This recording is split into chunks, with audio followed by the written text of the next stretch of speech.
Straight ലൈനിലേക്ക് സ്വാഗതം. എനിക്ക് ഈ DCC-ക്കകത്തിരുന്ന് 1.5 മുറി കമ്പ്യൂട്ടറും വെച്ചിട്ടൊന്നും ഇന്നത്തെ കാലത്തിന് ഓടിക്കാൻ പറ്റത്തില്ല.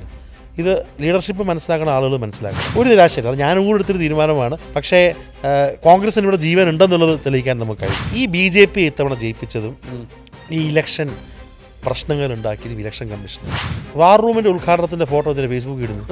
എനിക്ക് ഈ രാഷ്ട്രീയത്തോടൊപ്പം വേറെന്തെങ്കിലും കാര്യം ചെയ്യണം എന്നൊരാഗ്രഹം. വിമർശകർ പറയുന്നത് താങ്കളെ നിയമസഭാ തെരഞ്ഞെടുപ്പിൽ വെട്ടാൻ വേണ്ടിയാണ് കോർപ്പറേഷനിലേക്ക് ഒതുക്കിയതെന്നാണ്. ഞാനതൊന്നും വിശ്വസിക്കുന്നു. ഞാനോട് ഒരു തീരുമാനം എടുക്കുമ്പോൾ എങ്ങനെ അത് വെട്ടാൻ പോകുന്നത്? നാളെ വണങ്ങിയില്ലെങ്കിൽ എന്താ, ഇപ്പം എനിക്ക് സീറ്റ് കിട്ടത്തില്ല, അത്രയല്ലേ ഉള്ളൂ. എനിക്ക് കോൺഗ്രസ് പ്രവർത്തിക്കാമല്ലോ. അതേസമയം പൊതുസമൂഹം കരുതുന്നത് ദിവ്യ എസ് അയ്യർ ഒരു ലെഫ്റ്റ് ലീനിയൻസി ഉള്ള ഒരാളാണ്. അങ്ങനൊന്നും, അവർ സർക്കാരിൻ്റെ ഉദ്യോഗസ്ഥയാണ്. സർക്കാർ ഉദ്യോഗസ്ഥരുടെ ജോലി സർക്കാരിനെ സൂചിപ്പിക്കുന്നതാവരുത്, പക്ഷേ സർക്കാരിനൊപ്പം നിൽക്കണം, ഒരു സംശയം വേണ്ട. KPCC ജനറൽ സെക്രട്ടറിയും കോൺഗ്രസ് യുവനിരയിലെ വേറിട്ട ശബ്ദവും മുൻ MLA-യും തിരുവനന്തപുരം കോർപ്പറേഷനിലേക്ക് തെരഞ്ഞെടുക്കപ്പെട്ട കൗൺസിലറുമായ ശ്രീ KS ശബരിനാഥനാണ് നമ്മുടെ ഇന്നത്തെ അതിഥി. നമസ്കാരം ശ്രീ KS ശബരിനാഥൻ. നമസ്കാരം ചേട്ടാ. അപ്പോൾ ആദ്യം കവടിയാറിൽ നിന്ന് തിരുവനന്തപുരം കോർപ്പറേഷനിലേക്ക് തിരഞ്ഞെടുക്കപ്പെട്ടതിൽ അഭിനന്ദനം. Thank you. പക്ഷേ ചില വിമർശകർ പറയുന്നത് പോലെ ഈ ഒരു ചാട്ടം പിഴച്ചു പോയോ? എനിക്ക് തോന്നുന്നില്ല. കാരണം ഇവിടെ ഈ BJP-ക്ക് ഇത്രയും വലിയൊരു കുത്തൊഴുക്ക് തിരുവനന്തപുരത്ത് ഉണ്ടായപ്പോൾ കോൺഗ്രസ്സിന് ലഭിച്ച ഈ 20-അടുപ്പിച്ചുള്ള സീറ്റുകൾ എൻ്റെ മനസ്സിൽ ഒരു 40 സീറ്റിന് തുല്യമാണ്. നമ്മുടെ 1.5 മാസത്തെ ഒരു സീരിയസ് പോരാട്ടം ജനങ്ങളുടെ മുന്നിൽ കാണിച്ചപ്പോൾ ശ്രീ K മുരളീധരൻ അടക്കം പിന്നെ ഞാനടക്കമുള്ള ഒരു പാനൽ മത്സരിച്ചപ്പോൾ നമുക്ക് 20 സീറ്റിലേക്ക് എത്താൻ കഴിഞ്ഞു. അപ്പോൾ അത് എനിക്ക് തോന്നുന്നു അല്പം നേരത്തെ ഇറങ്ങിയായിരുന്നെങ്കിൽ ആ 20 ഒരു പക്ഷേ 30-ഓ 40-ഓ കൂടുതലായേനെ. അപ്പോൾ എനിക്ക് തോന്നുന്നു നമ്മൾ ഒരു സ്ട്രാറ്റജി എടുത്തു, ചില കാര്യങ്ങൾ കണ്ടുകൊണ്ട് അത് വിജയിച്ചു എന്ന് തന്നെയാണ് എൻ്റെ അഭിപ്രായം. BJP-യെ തടുക്കാൻ പറ്റിയില്ല, പക്ഷേ ഇടതുപക്ഷത്തിൻ്റെ ഒരു വിരുദ്ധത നമ്മളിവിടെ കണ്ടായിരുന്നു. ഇപ്പോൾ അനൗദ്യോഗികമായിട്ടാണെങ്കിലും താങ്കൾ ഒരു കോൺഗ്രസ് നേതൃത്വം നൽകുന്ന UDF-ന് ഭൂരിപക്ഷം കിട്ടുകയാണെങ്കിൽ മേയർ കാൻഡിഡേറ്റായിട്ടാണ് പ്രൊജക്റ്റ് ചെയ്യപ്പെട്ടത്. പക്ഷേ അതിൻ്റെ ഒരു രീതിയിൽ താങ്കൾ അങ്ങനെ മത്സരിച്ചുകൊണ്ടാണ് കോൺഗ്രസ് പഴയ പൊസിഷനിൽ നിന്നും സീറ്റ് നില മെച്ചപ്പെടുത്തി അല്ലെങ്കിൽ ഡബിളാക്കി മാറ്റിയതെങ്കിലും അധികാരത്തിലെത്താൻ കഴിഞ്ഞില്ലെന്ന് മാത്രമല്ല പ്രതിപക്ഷത്തും ആ ഒരു നിർണായക സ്ഥാനം കിട്ടുന്ന അവസ്ഥയുമില്ല. ഇത് താങ്കളെ വ്യക്തിപരമായി, അതായത് 2 വട്ട MLA ആയിരുന്ന വളരെ വേറിട്ട്, ഇപ്പോൾ കേരളത്തിൽ ഒരുപാട് യുവ നേതാക്കൾ കോൺഗ്രസ്സിനുണ്ടെങ്കിലും പക്ക പ്രൊഫഷണലായ വളരെ വ്യക്തമായിട്ട് ഓരോ കാര്യങ്ങളിൽ സ്റ്റാൻഡുള്ള താങ്കളെപ്പോലൊരു നേതാവിനെ വ്യക്തിപരമായിട്ട് നോക്കുമ്പോൾ ഇത് താഴോട്ടുള്ള ഒരു ഗ്രാഫല്ലേ? അല്ല, ഒരിക്കലുമില്ല. കാരണം ഇതൊന്ന് ഞാനൂടെ ഭാഗമായിട്ടുള്ള നേതൃത്വം വരെ എടുത്തൊരു തീരുമാനമാണ്. ഈ തീരുമാനം 100% എടുക്കുമ്പോഴും കവടിയാറ് പോലൊരു വാർഡിൽ, എന്ന് വെച്ചാൽ നമ്മൾ കോർപ്പറേഷൻ വാർഡിൽ ജയിക്കുമ്പോഴും കഴിഞ്ഞ ലോക്സഭാ ഇലക്ഷനൊക്കെ വലിയ ഭൂരിപക്ഷം BJP-ക്ക് കിട്ടിയ കവടിയാറിൻ്റെ വീട് തൊട്ടടുത്തുള്ള കവടിയാർ വാർഡിൽ മത്സരിക്കാനുള്ള തീരുമാനം ഞാനും കൂടി എടുത്തതാണ്. അതിലും വരായ്മകൾ മനസ്സിലാക്കിക്കൊണ്ട് തന്നെ ഇതുപോലത്തെ ചോദ്യങ്ങൾ വരുമെന്ന് മനസ്സിലാക്കിക്കൊണ്ട് ഞാനെടുത്ത തീരുമാനമാണ്. ഒരു നിരാശയില്ല. അത് ഞാനും കൂടി എടുത്തൊരു തീരുമാനമാണ്. ആത്യന്തികമായി ഞാൻ പറഞ്ഞല്ലോ, ഞാനൊരു പാർട്ടി, അച്ഛനെപ്പോഴും പറയും ഞാനൊരു പൊളിറ്റിക്കൽ ആനിമയാണെന്നുള്ളത്. ഞാനൊരു 100% ഒരു പാർട്ടി ജീവിയാണ്. അപ്പോൾ എനിക്ക് ഒരുപക്ഷെ ഞാനടക്കമുള്ള ആളുകൾ മത്സരിച്ചില്ലെങ്കിൽ കോർപ്പറേഷൻ്റെ UDF-ൻ്റെ അവസ്ഥ, അതിനുശേഷം നടക്കാൻ പോകുന്ന നിയമസഭാ ഇലക്ഷനിൽ തിരുവനന്തപുരത്തെ അവസ്ഥ എന്താകുമെന്നൊരു ഭയമുണ്ടായിരുന്നു. ആ ഭയമുണ്ടായിരുന്നത് കൊണ്ടാണ് സത്യം പറഞ്ഞാൽ കോൺഗ്രസ് തിരികെ വരുന്നു എന്നൊരു മെസ്സേജ് കൊടുക്കണം എന്നുള്ള ഒരു ശക്തമായിട്ടുള്ള ഇതുകൊണ്ടാണ് ഞാൻ റിസ്ക് എടുക്കാൻ തയ്യാറാണെന്ന് പറഞ്ഞത്. ഇംഗ്ലീഷിൽ പറയും ഫോർച്യൂൺ ഫേവേഴ്സ് ദ ബ്രേവ് എന്നുള്ളത്. പക്ഷെ നമ്മൾ ഹാപ്പിയാണ്, കണ്ടൻറ്റാണ്. ഇത്രയും സീറ്റല്ല, കൂടുതൽ സീറ്റുകൾ വേണമായിരുന്നു. പക്ഷേ കോൺഗ്രസിന് ഇവിടെ ജീവൻ ഉണ്ടെന്നുള്ളത് തെളിയിക്കാൻ നമുക്ക് കഴിഞ്ഞു. പക്ഷേ അതേസമയം കേരളത്തിലെ പൊതുചിത്രം നോക്കിയാൽ UDF-ൻ്റെ ഒരു തരംഗമായിരുന്നു. അതിൻ്റെ ഒരു പ്രതിഫലനം, ഒരു റിഫ്ലക്ഷൻ തലസ്ഥാനത്ത് ഉണ്ടായില്ല എന്നുള്ളത് കോൺഗ്രസിൻ്റെ ഒരു പരാജയം കൂടിയല്ലേ? അല്ല, തലസ്ഥാനത്ത് വിചാരിച്ച ഒരു റിസൾട്ട് പൂർണ്ണമായി കിട്ടില്ല എന്നുള്ള അഭിപ്രായക്കാരനാണ് ഞാൻ. ഇപ്പോൾ കോർപ്പറേഷനിൽ നമ്മൾ സത്യമാണ് 10-ൽ നിന്ന് 20 അടുപ്പിലേക്ക് എത്തി. നമ്മൾ നല്ല ഇഫേർട്ട് എടുത്തു, എല്ലാവരും വർക്ക് ചെയ്തു. ഒരു 5-8 സീറ്റുകൾ നമുക്ക് ജയിക്കാമായിരുന്നു. കോർപ്പറേഷൻ്റെ കാര്യത്തിൽ ഞാൻ കുറ്റം പറയത്തില്ല. പക്ഷേ എനിക്ക് ചില അഭിപ്രായമുള്ളത് ജില്ലാ പഞ്ചായത്തുകൾ. നിങ്ങൾ ജില്ലാ പഞ്ചായത്തുകളിൽ വിജയത്തിൻ്റെ അരികെ വരെ UDF എത്തി. അവിടെ മത്സരിച്ച ചെറുപ്പക്കാരായിട്ടുള്ള ആളുകൾ, ഇപ്പോൾ KSU ജില്ലാ പ്രസിഡന്റ് ഗോപു അരുവിക്കരയുള്ള പൂവച്ചൽ ഡിവിഷൻ 2000 വോട്ട് ജയിക്കുന്നു, നബീൽ കമലമ്പലം ജയിക്കുന്നു, സുധീർ ഷാ ജയിക്കുന്നു, ആനി പ്രസാദ് ജയിക്കുന്നു, ഇവിടെ സജിത് മുട്ടപ്പാലം ജയിക്കുന്നു, ലീഗിൻ്റെ സ്ഥാനാർത്ഥി ജയിക്കുന്നു. ജയിച്ചു വന്നതൊക്കെ ടഫായിട്ടുള്ള സീറ്റുകളാണ്. എന്നാൽ ജയിക്കേണ്ട പല സീറ്റുകളും അവിടുത്തെ സ്ഥാനാർത്ഥി നിർണയം കാരണം തന്നെ ജില്ലാ പഞ്ചായത്ത് പോയെന്ന് എൻ്റെ അഭിപ്രായം. ഒരു സീറ്റ് ജില്ലാ പഞ്ചായത്തിൻ്റെ കാര്യത്തിൽ, ഒരു 3-4 സീറ്റിൻ്റെ കാര്യത്തിൽ നേതൃത്വത്തിന് ജില്ലാ പഞ്ചായത്തിലും അധികാരം പിടിക്കാൻ പറ്റിയില്ല. തിരുവനന്തപുരത്തെ 4 മുനിസിപ്പാലിറ്റികളും പിടിക്കാൻ അല്ല പറ്റില്ല. അതാ പറഞ്ഞത് കോർപ്പറേഷനും പോയി. മുനിസിപ്പാലിറ്റിയിലും ജില്ലാ പഞ്ചായത്തിലും സ്ഥാനാർത്ഥി നിർണയത്തിൽ പഴയ ചില ശൈലിയിലെ കാര്യങ്ങൾ ചില സീറ്റുകൾ കയറി വന്നു. അതുകൊണ്ട് ജില്ലാ പഞ്ചായത്ത് ലഭിച്ചില്ല. അതുകൊണ്ട് മുനിസിപ്പാലിറ്റി നെയ്യാറ്റിൻകര മുനിസിപ്പാലിറ്റി അടക്കം അതൊക്കെ പാർട്ടിക്കകത്ത് ഡിസ്കസ് ചെയ്യേണ്ട കാര്യം തന്നെയാണ്. അത് ഞാൻ ഒരു വിട്ടുവീഴ്ചയുമില്ല. കോർപ്പറേഷനിൽ നമ്മൾ ഓക്കെ തെറ്റില്ലാതെ പെർഫോം ചെയ്തു. പക്ഷേ കൂടുതൽ മുനിസിപ്പാലിറ്റികൾ പിടിക്കേണ്ടതായിരുന്നു. ജില്ലാ പഞ്ചായത്ത് ഒരു 2-3 സീറ്റിൽ കറക്റ്റ് പ്ലാനിങ് ഉണ്ടായിരുന്നെങ്കിൽ സുഖമായിട്ട് വിജയിച്ചേനെ. പക്ഷേ ബ്ലോക്ക് പഞ്ചായത്തുകൾ, ഗ്രാമപഞ്ചായത്തുകൾ നല്ല രീതിയിൽ നമുക്ക് കിട്ടി. ബ്ലോക്ക് പഞ്ചായത്തുകൾ കഴിഞ്ഞ പ്രാവശ്യം ആകെ വെള്ളനാട് ബ്ലോക്ക് പഞ്ചായത്ത് മാത്രമാണ് സമാസമത്തിൽ ഉണ്ടായിരുന്നത്. ഇത്തവണ 6-7 ബ്ലോക്ക് പഞ്ചായത്തുകൾ കിട്ടി. അപ്പോൾ ബ്ലോക്ക് പഞ്ചായത്ത്, ജില്ലാ പഞ്ചായത്ത് ഒരു പൊളിറ്റിക്കൽ വോട്ടിൻ്റെ ഗുണത്തിൽ നമുക്ക് നല്ലതാണ്. പക്ഷേ പാർട്ടി അല്പം കൂടി സീരിയസ് ആയിട്ട് കണ്ടായിരുന്നെങ്കിൽ മുനിസിപ്പാലിറ്റികളും ജില്ലാ പഞ്ചായത്തും പിടിക്കാൻ കഴിയാതെ. ഒരു 3-4 കാൻഡിഡേറ്റ്സിൻ്റെ വിഷയം അതിലേക്ക് കോൺഗ്രസിന്റെ ജില്ലാ നേതൃത്വത്തിന് വലിയൊരു പരാജയം സംഭവിച്ചിട്ടുണ്ട്. ഒരു അഴിച്ചുപണി ആവശ്യമല്ലേ? പണ്ടൊക്കെ ഈ യുവ നേതാക്കൾ ഇങ്ങനെയുള്ള കാര്യങ്ങൾ തുറന്നു പറയുമായിരുന്നു. ഇപ്പോൾ താങ്കളെ പോലുള്ളവർ എന്തിനാണ് തുറന്നു പറയാൻ മടിക്കുന്നത്? ഇല്ല, ഞാൻ പറയുമ്പോൾ ഞാൻ അഴിച്ചുപണി എന്ന് പറയുമ്പോൾ വ്യക്തിയായിട്ട് പറയുകയല്ല. പക്ഷേ ഇങ്ങനൊന്നും പ്രവർത്തിച്ചാൽ പോരാ. ഇന്നത്തെ കാലത്ത് ഇങ്ങനെ പ്രവർത്തിച്ചാൽ പോരാ. ഈ കോർപ്പറേഷൻ ഇലക്ഷൻ നേരിടാൻ വേണ്ടി BJP എങ്ങനെ പ്രവർത്തിച്ചെന്നുള്ളത് അറിയാവുന്ന ഒരാളാണ് ഞാൻ. ഇപ്പോൾ കവടിയാർ വാർഡിൽ അവരുടെ മെക്കാനിസം എങ്ങനെയാണ് ഓൺലൈനായിട്ട് ഓഫ്ലൈനായിട്ട് ഓടുന്നതെന്നറിയാം. എനിക്ക് ഈ DCCക്കകത്തിരുന്ന് 1.5 മുറി കമ്പ്യൂട്ടറും വെച്ചിട്ടൊന്നും ഇന്നത്തെ കാലത്തിന് ഓടിക്കാൻ പറ്റത്തില്ല. ഇത് ലീഡർഷിപ്പ് മനസ്സിലാക്കുന്ന ആളുകൾ മനസ്സിലാക്കണം. ഞാൻ വളരെ സീരിയസ് ആയിട്ട് പറയുകയാണ്. കാരണം പ്രൊഫഷണലായിട്ട് ഓടുന്ന DCCകളുണ്ട്, കംപ്ലീറ്റ്ലി അൺപ്രൊഫഷണലായിട്ട് ഓടുന്ന DCCകളുണ്ട്. ശരി, അത് വ്യക്തി കേന്ദ്രീകൃതമല്ല. അത് ഇന്നത്തെ കാലത്ത് രാഷ്ട്രീയ പ്രവർത്തനം ഒരു പ്രൊഫഷണൽ ജോബാണ്, ചിട്ടയുള്ള ജോബാണ്. അത് ഫോളോ അപ്പ് ഉണ്ടാകണം. ഇപ്പോൾ SIRൻ്റെ വർക്ക് കിടക്കുന്നു. ഇത് ഒരു വലിയ, ഞാൻ പറഞ്ഞില്ലേ, ഒരു കോൾ സെൻറ്റർ ഓടിക്കുന്നവർ ഓടിച്ച് ചെയ്യേണ്ട കാര്യങ്ങളാണ്. അപ്പോൾ ആ ബോധ്യം പതുക്കെ പാർട്ടി വരുന്നേ ഉള്ളൂ. പാർട്ടി പല കാര്യങ്ങളും ചെയ്യുന്നുണ്ട്. പക്ഷേ താഴെ തട്ടിൽ പലയിടത്തും തിരുവനന്തപുരം DCCയിലൊക്കെ ആ ഒരു മാറ്റങ്ങൾ വരേണ്ടതാണ്. വാർ റൂം എന്നൊക്കെ ഇടയ്ക്ക് പറയാറുണ്ട്, കോൺഗ്രസിൻ്റെ വാർ റൂം. യഥാർത്ഥത്തിൽ സംഭവിക്കുന്ന അംഗങ്ങൾക്കിടയിലുള്ള വാറല്ലേ നടക്കും? അല്ല, ഇത്തവണ അങ്ങനത്തെ കാര്യങ്ങളൊന്നും. പക്ഷേ ഞാൻ പറഞ്ഞില്ലേ, വാർ റൂം എന്നൊക്കെ ഒരു തമാശയ്ക്ക് പറഞ്ഞാൽ ഇതൊക്കെ രഹസ്യമായിട്ട് ചെയ്യേണ്ട കാര്യങ്ങളാണ്. എനിക്കൊരു ഡിസ്കംഫേർട്ട് ഞാൻ പറയാം. വാർ റൂമിൻ്റെ ഉദ്ഘാടനത്തിൻ്റെ ഫോട്ടോ ഇതിൻ്റെ ഫേസ്ബുക്കിൽ ഇടുന്നു. എന്തോന്ന് വാർ റൂം? അതെ, തന്ത്രങ്ങളെല്ലാം പരസ്യപ്പെടുത്തുകയാണ്. നമ്മൾ തമാശയ്ക്ക് പറയും, ആ പാളയം ജംഗ്ഷൻ 2 ബോർഡ് വെച്ചിട്ടുണ്ട്. വാർ റൂം ഇടത്തോട്ട്, പിന്നെ വലത്തോട്ട്, DCC എത്തിയ മുകളിലോട്ട്. എന്ത് വാർ റൂമായത്? ഇതൊക്കെ ചെയ്യേണ്ട രഹസ്യമായിട്ട് ഇപ്പോൾ CPMൻ്റെയോ അല്ലെങ്കിൽ BJPയുടെയോ അല്ലെങ്കിൽ അവരുടെയൊക്കെ എന്താണെന്ന് നമുക്കറിയാവും. നമ്മൾ കേട്ട് അറിയുന്ന കാര്യങ്ങളാണ്. അതുപോലും ഭയാനകമാണ്. അത്തരത്തിലൊരു പ്രൊഫഷണൽ സംവിധാനത്തിലേക്ക് പാർട്ടി മാറണം. അത് ഡൽഹിയിൽ മാറിയിട്ടുണ്ട്, നമ്മുടെ കേരളത്തിൽ ലീഡർഷിപ്പ് ലെവലിൽ മാറുന്നുണ്ട്. പക്ഷേ അതിനെയും DCCകളും അങ്ങനെ മാറിയ DCCകളുണ്ട്, അങ്ങനെ മാറാത്ത DCCകൾ ഉണ്ട്. നമുക്ക് പറഞ്ഞില്ലേ, പഴയ ഏറ്റവും സാധാരണക്കാരായിട്ടുള്ള ആൾക്കാർ പോലും സോഷ്യൽ മീഡിയയിൽ കൂടെ കാര്യങ്ങൾ കാണുന്നതാണ്. ഈ BJP CPM പടച്ചു വിടുന്ന ക്യാപ്സ്യൂളുകൾ വിശ്വസിക്കുന്ന ആളുകളാണ്. ആ കാലത്ത് ഇപ്പോഴും നമ്മൾ പുറകിലാണ്.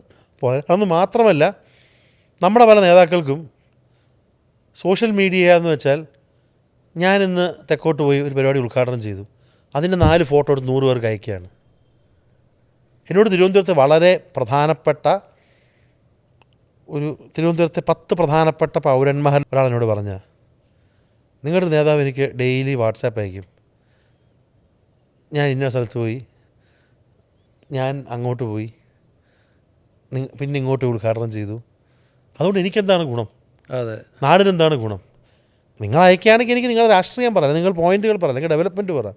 അത് പറയാം. നമ്മുടെ ആളുകൾ മനസ്സിലാക്കും. നമ്മുടെ ആൾക്കാർ ഹൈടെക് എന്ന് പറഞ്ഞാൽ പണ്ട് ഈ പത്രത്തിൻ്റെ ഫോട്ടോ ഇടിച്ചിടുന്ന പോലെ, പത്രത്തിൻ്റെ ഫോട്ടോയിൽ തലയുടെ ഒരു 1/2 മില്ലിമീറ്റർ ഫോട്ടോയിൽ കണ്ട് ഇപ്പോഴും നമ്മൾ നിർവൃതി അടയാണ്. അതൊന്നും ഒരു കാര്യവുമില്ല. പണ്ട് പറയാറുണ്ട്, ശ്രീചിത്ര തിരുനാൾ ജയന്തിയുടെ പടം വരുമ്പോൾ ഒരു നേതാവിനെ ഒന്ന് ഒഴിവാക്കി ഫോട്ടോ എടുക്കുന്ന ഫോട്ടോഗ്രാഫർക്ക് ഒരു അവാർഡ് കൊടുക്കാമെന്ന്. ഇന്ന് വരെ സംഭവിച്ചിട്ടില്ല.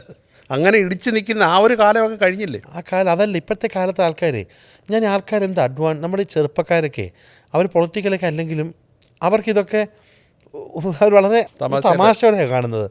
നമ്മൾ ഈ പൊളിറ്റിക്കൽ ട്രോളുകൾ തന്നെ പല കാര്യങ്ങളിലും അവരൊക്കെ ഇതൊന്നും ആൾക്കാർക്ക് താല്പര്യം, പ്രായമുള്ള ആളുകൾക്ക് പോലും എന്ന് വെച്ചാൽ ഇപ്പോൾ രാജേഷയുടെ തലമുറയോ എൻ്റെ അമ്മയുടെ തലമുറയുള്ള ആളുകൾ പോലും ഇത് അരോചകമാണെന്ന് പറയുകയാണ്. ഞാൻ എല്ലായിടത്തും ചെറുപ്പക്കാർ വന്ന് മാറ്റം ഉണ്ടാക്കണമെന്ന് പറയുന്ന ഒരാളല്ല. പക്ഷേ സീനിയേഴ്സിൻ്റെ ഗ്രാവിറ്റി മനസ്സിലാക്കി കാലാനുസൃതമായിട്ടുള്ള മാറ്റം, നമുക്ക് രാഷ്ട്രീയം എന്താണ്? ജനങ്ങളോട് സംവദിക്കുക. ആ ജനങ്ങളോട് സംവദിക്കുക എന്നുള്ളത് നമ്മൾ ആ സംവദിക്കുമ്പോൾ അവർക്ക് സംവദിക്കാനുള്ള മേഖലകൾ മാറുകയാണ്. അത് സമ്മതിക്കാൻ എൻ്റെ ഫോട്ടോ അങ്ങോട്ടും ഇങ്ങോട്ടും വിടുന്നതല്ല അവരായിട്ട്. ഇപ്പോൾ കവടിയാറിലേക്ക് വന്നാൽ കഴിഞ്ഞ തവണ ഒരു വോട്ടിനാണ് അവിടെ കോൺഗ്രസ് ജയിച്ചത്. ഇത്തവണ താങ്കളുടെ ഭൂരിപക്ഷം 74 മനസ്സിലാക്കുന്നത്. പക്ഷേ BJPയുടെ വിമതനും അപരനും കൂടെ ചേർന്ന് 100-ലധികം വോട്ട് പിടിച്ചു. അല്ല, അത് BJPയുടെ അപരനാണെന്ന് അദ്ദേഹവും സമ്മതിക്കത്തില്ല. അദ്ദേഹം അവിടെ കേബിൾ TV ബിസിനസ്സൊക്കെ ഉള്ള വ്യക്തിയാണ്. അദ്ദേഹത്തിൻ്റെ വോട്ടുകൾ എല്ലായിടത്തു നിന്നും പോയിട്ടുണ്ട്. ആ 100 വോട്ട് പിടിച്ച ആ കുട മത്സരിച്ച സ്ഥലത്ത് എനിക്കറിയാം. അദ്ദേഹത്തിൻ്റെ എത്രയോ കാലമായിട്ടുള്ള ബിസിനസ് കേബിളിൽ നടത്തുന്നതല്ല. അദ്ദേഹത്തിന് വേണ്ടി പ്രവർത്തിച്ചാലും സാറേ ഞാൻ കോൺഗ്രസ്സുകാരനാണ്. കാരണം അല്ലേ എൻ്റെ അച്ഛൻ പണ്ട് തിരുവനന്തപുരം നോർത്തിൽ കാർത്തിക സാറിനോട് വർക്ക് ചെയ്ത ആളാണ്. പക്ഷെ നമ്മൾ ബന്ധുക്കളായതുകൊണ്ട് ഇപ്പം ഇന്നയാളുടെ വർക്ക്. അപ്പോൾ അത് BJP വോട്ട് മാത്രമല്ല പോയത്. അല്ല, BJP വോട്ടെന്നല്ല ഞാൻ പറയുന്നത്, കോൺഗ്രസിനുള്ള എതിർ വോട്ട് ആ മൊത്തം നോക്കുമ്പം നമുക്ക് ലഭിച്ച ഭൂരിപക്ഷത്തെക്കാട്ടി കൂടിയില്ലേ എന്നാണ് എൻ്റെ ചോദ്യം. അല്ല, എൻ്റെ ചോദ്യം ഫസ്റ്റ് ഓഫ് ഓൾ ഈ കോർപ്പറേഷൻ ഇലക്ഷൻ, കവടിയാർ ഇലക്ഷൻ്റെ ഒരു 3 ദിവസം മുമ്പ് എൻ്റെ ഓഫീസിലേക്ക് വോട്ട് തേടി വന്ന ആളുകളുടെ എണ്ണം ഞാൻ എഴുതി വെച്ചിട്ടുണ്ട്, പേര് സഹിതം. ഒരു 350 ആളുകൾ മിനിമം. അപ്പോൾ എനിക്ക് ആ നാട്ടുകാരെ കുറ്റം പറയത്തില്ല. ആളുകൾ നോക്കുമ്പം അവർ വോട്ടർ പട്ടികയുണ്ട്. ലോക്സഭാ ഇലക്ഷനും നിയമസഭയ്ക്കും വോട്ട് ചെയ്തു. എന്തുകൊണ്ട് കോർപ്പറേഷന് വോട്ടില്ല? ഇവരൊന്നും സാധാരണ കോർപ്പറേഷന് വോട്ട് ചെയ്യുന്ന ആളുകളല്ല. അപ്പോൾ നമ്മുടെ ഒരു സ്ഥാനാർത്ഥിത്വം പിന്നെ കോൺഗ്രസ് ഇങ്ങനെ സ്ട്രോങ് ആയി വരുമ്പോൾ ഫ്ലാറ്റിൽ നിന്ന്, വീടുകളിൽ നിന്ന് ആളുകൾ വോട്ട് ചെയ്യാൻ വരികയാണ്, ഇവിടുത്തെ പ്രമുഖരടക്കം. പക്ഷെ അവരൊക്കെ ഒന്ന് നോക്കുമ്പോൾ അവർക്ക് വോട്ടർ പട്ടിക പേരില്ല. ഈ BJP ഇത്തവണ ജയിപ്പിച്ചതും ഈ ഇലക്ഷൻ പ്രശ്നങ്ങൾ ഉണ്ടാക്കിയതും ഇലക്ഷൻ കമ്മീഷനാണ്. ഇലക്ഷൻ കമ്മീഷന്റെ പ്രവർത്തനം ശരിയായിട്ടുള്ള രീതിയിലല്ല. ഇലക്ഷൻ കമ്മീഷൻ്റെ പ്രവർത്തനം, with all due respect Shajahan sir and co, ഞാനിതൊരു 3-4 മാസമായിട്ട് വോട്ട് ചോരി അടക്കമുള്ള കാര്യങ്ങൾ, വോട്ടുകളുടെ ഇരട്ടിപ്പടക്കമുള്ള കാര്യങ്ങൾ ഞാൻ ഒരു ഉദാഹരണം പറഞ്ഞുതരാം. അല്ല, ഷാജഹാൻ പക്ഷേ വളരെ നല്ലൊരു ഷാജഹാൻ സാർ അതല്ല, പക്ഷേ ഓഫീസറാണ്. നല്ല ഓഫീസറാണ്, നല്ല വെൽ മീനിങ് ഓഫീസറാണ്. പക്ഷേ ഓഫീസ് ഇസ് ബിയോണ്ട് റിപ്പയർ. എനിക്ക് ലോജിക് ഉണ്ടെങ്കിൽ മനസ്സിലാക്കും. കവടിയാർ വാർഡിലാണ് നമ്മുടെ പഴയ നർമ്മദയുടെ മുന്നിൽ പഴയ സ്കൈലൈൻ ടെമ്പിൾ കോർട്ട് എന്നൊരു ഫ്ലാറ്റ് ഉണ്ട്, ആ പൈപ്പ് ലൈൻ റോഡിൽ. ഞാൻ വോട്ട് ചോദിച്ച് ഫ്ലാറ്റുകൾ തപ്പിപ്പോവാണ്. ഒരു ഫ്ലോറിൽ ഒരു ഫ്ലാറ്റ്, ഇപ്പോൾ 3A കവടിയാർ വാർഡാണ്, 3B അമ്പലമുക്ക് വാർഡാണ്. ഞാൻ മുകളിലോട്ട് കയറുമ്പം 4A പേരൂക്കട വാർഡാണ്. പിന്നെ മുന്നോട്ട് പോകുമ്പം ഒരു ഫ്ലാറ്റ് കുറവങ്കോണം വാർഡാണ്. റോഡിനപ്പുറം ഇപ്പുറം 2 വാർഡാറുണ്ട് പൊതുവെ. ഇത് ഒരു ഫ്ലാറ്റിൽ തന്നെ 2-3 ഫ്ലോറിൽ 4 വാർഡാണ്. ഇത് എന്ത് അടിസ്ഥാനത്തിലാണ്? പിന്നെ പുതിയൊരു വാർഡ് ഉണ്ടാക്കി അമ്പലമുക്ക്. അപ്പോൾ 4 വീട് അമ്പലമുക്ക്, വലത്തോട്ട് പോയ 3 വീട് പേരൂർക്കട, അത് കഴിഞ്ഞിട്ട് മുന്നോട്ട് പോയ 5 വീട് കവടിയാർ. അപ്പോൾ ഇവരൊക്കെ എങ്ങനെ വോട്ട് ചെയ്യാൻ പറ്റും? ഇവർക്ക് നാളെ ഏത് കൗൺസിലർ ഇവർക്ക് കേട്ടറിയും? പിന്നെ ആളുകളുടെ വോട്ടുകൾ അശാസ്ത്രീയമായി, പ്രത്യേകിച്ച് പല ആളുകളുടെയും എനിക്കറിയാം. കാരണം അവസാനമൊക്കെ ഇപ്പം ഞാനായതുകൊണ്ടാണെന്ന് ഞാൻ പറയുന്നില്ല, വോട്ട് ചെയ്യാൻ പറ്റാതെ ഭയങ്കര വികാരധീന ആളുകൾ പോയി. ഇതിൽ പല ആളുകൾ നമ്മുടെ ഓഫീസിന് തെറ്റുപറ്റിയാന്ന് വിചാരിച്ച് എനിക്ക് വിഷമം തോന്നി. ഇലക്ഷൻ ദിവസം വോട്ടർ ഐ ഡി കൊണ്ട് വന്ന് തിരിച്ചു ആൾക്കാർ എത്രയാണെന്ന് അറിയാമോ?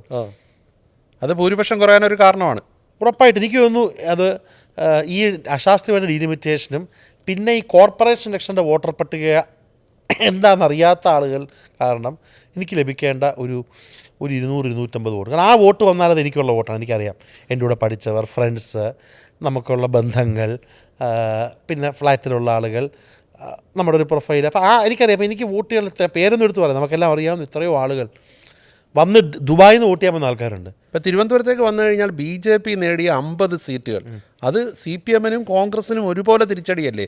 ആ വളർച്ച എങ്ങനെയാണ് നോക്കിക്കാണുന്നത്? തീർച്ചയായിട്ടും അത് BJP നേടി 50, BJPക്കാർ പോലും 50 സീറ്റ് ലഭിക്കുമെന്ന് വിചാരിച്ചില്ല. സത്യമായി എന്നോട് ചോദിക്കുകയാണ്, ഞാനും BJP, കാരണം നമ്മളൊക്കെ ഈ CPM-ൻ്റെ ഈ ഒരു സംഘടനാ സംവിധാനം, അവർക്കുള്ള കള്ളവോട്ട്, ഇതെല്ലാം. പക്ഷേ ഇത്തവണ BJP ജയിച്ചത് എങ്ങനെയാണ്? കൃത്യമായിട്ട് ഇടതുപക്ഷത്തിലുള്ള ആളുകൾ ഇവർക്ക് വോട്ട് ചെയ്തുകൊണ്ട് അവരുടെ സീറ്റുകളിൽ നിങ്ങൾ കഴക്കൂട്ടത്തെ ഭാഗം നോക്കൂ, തോറ്റതെല്ലാം CPM-ൻ്റെ പ്രധാനപ്പെട്ട സീറ്റുകളാണ്.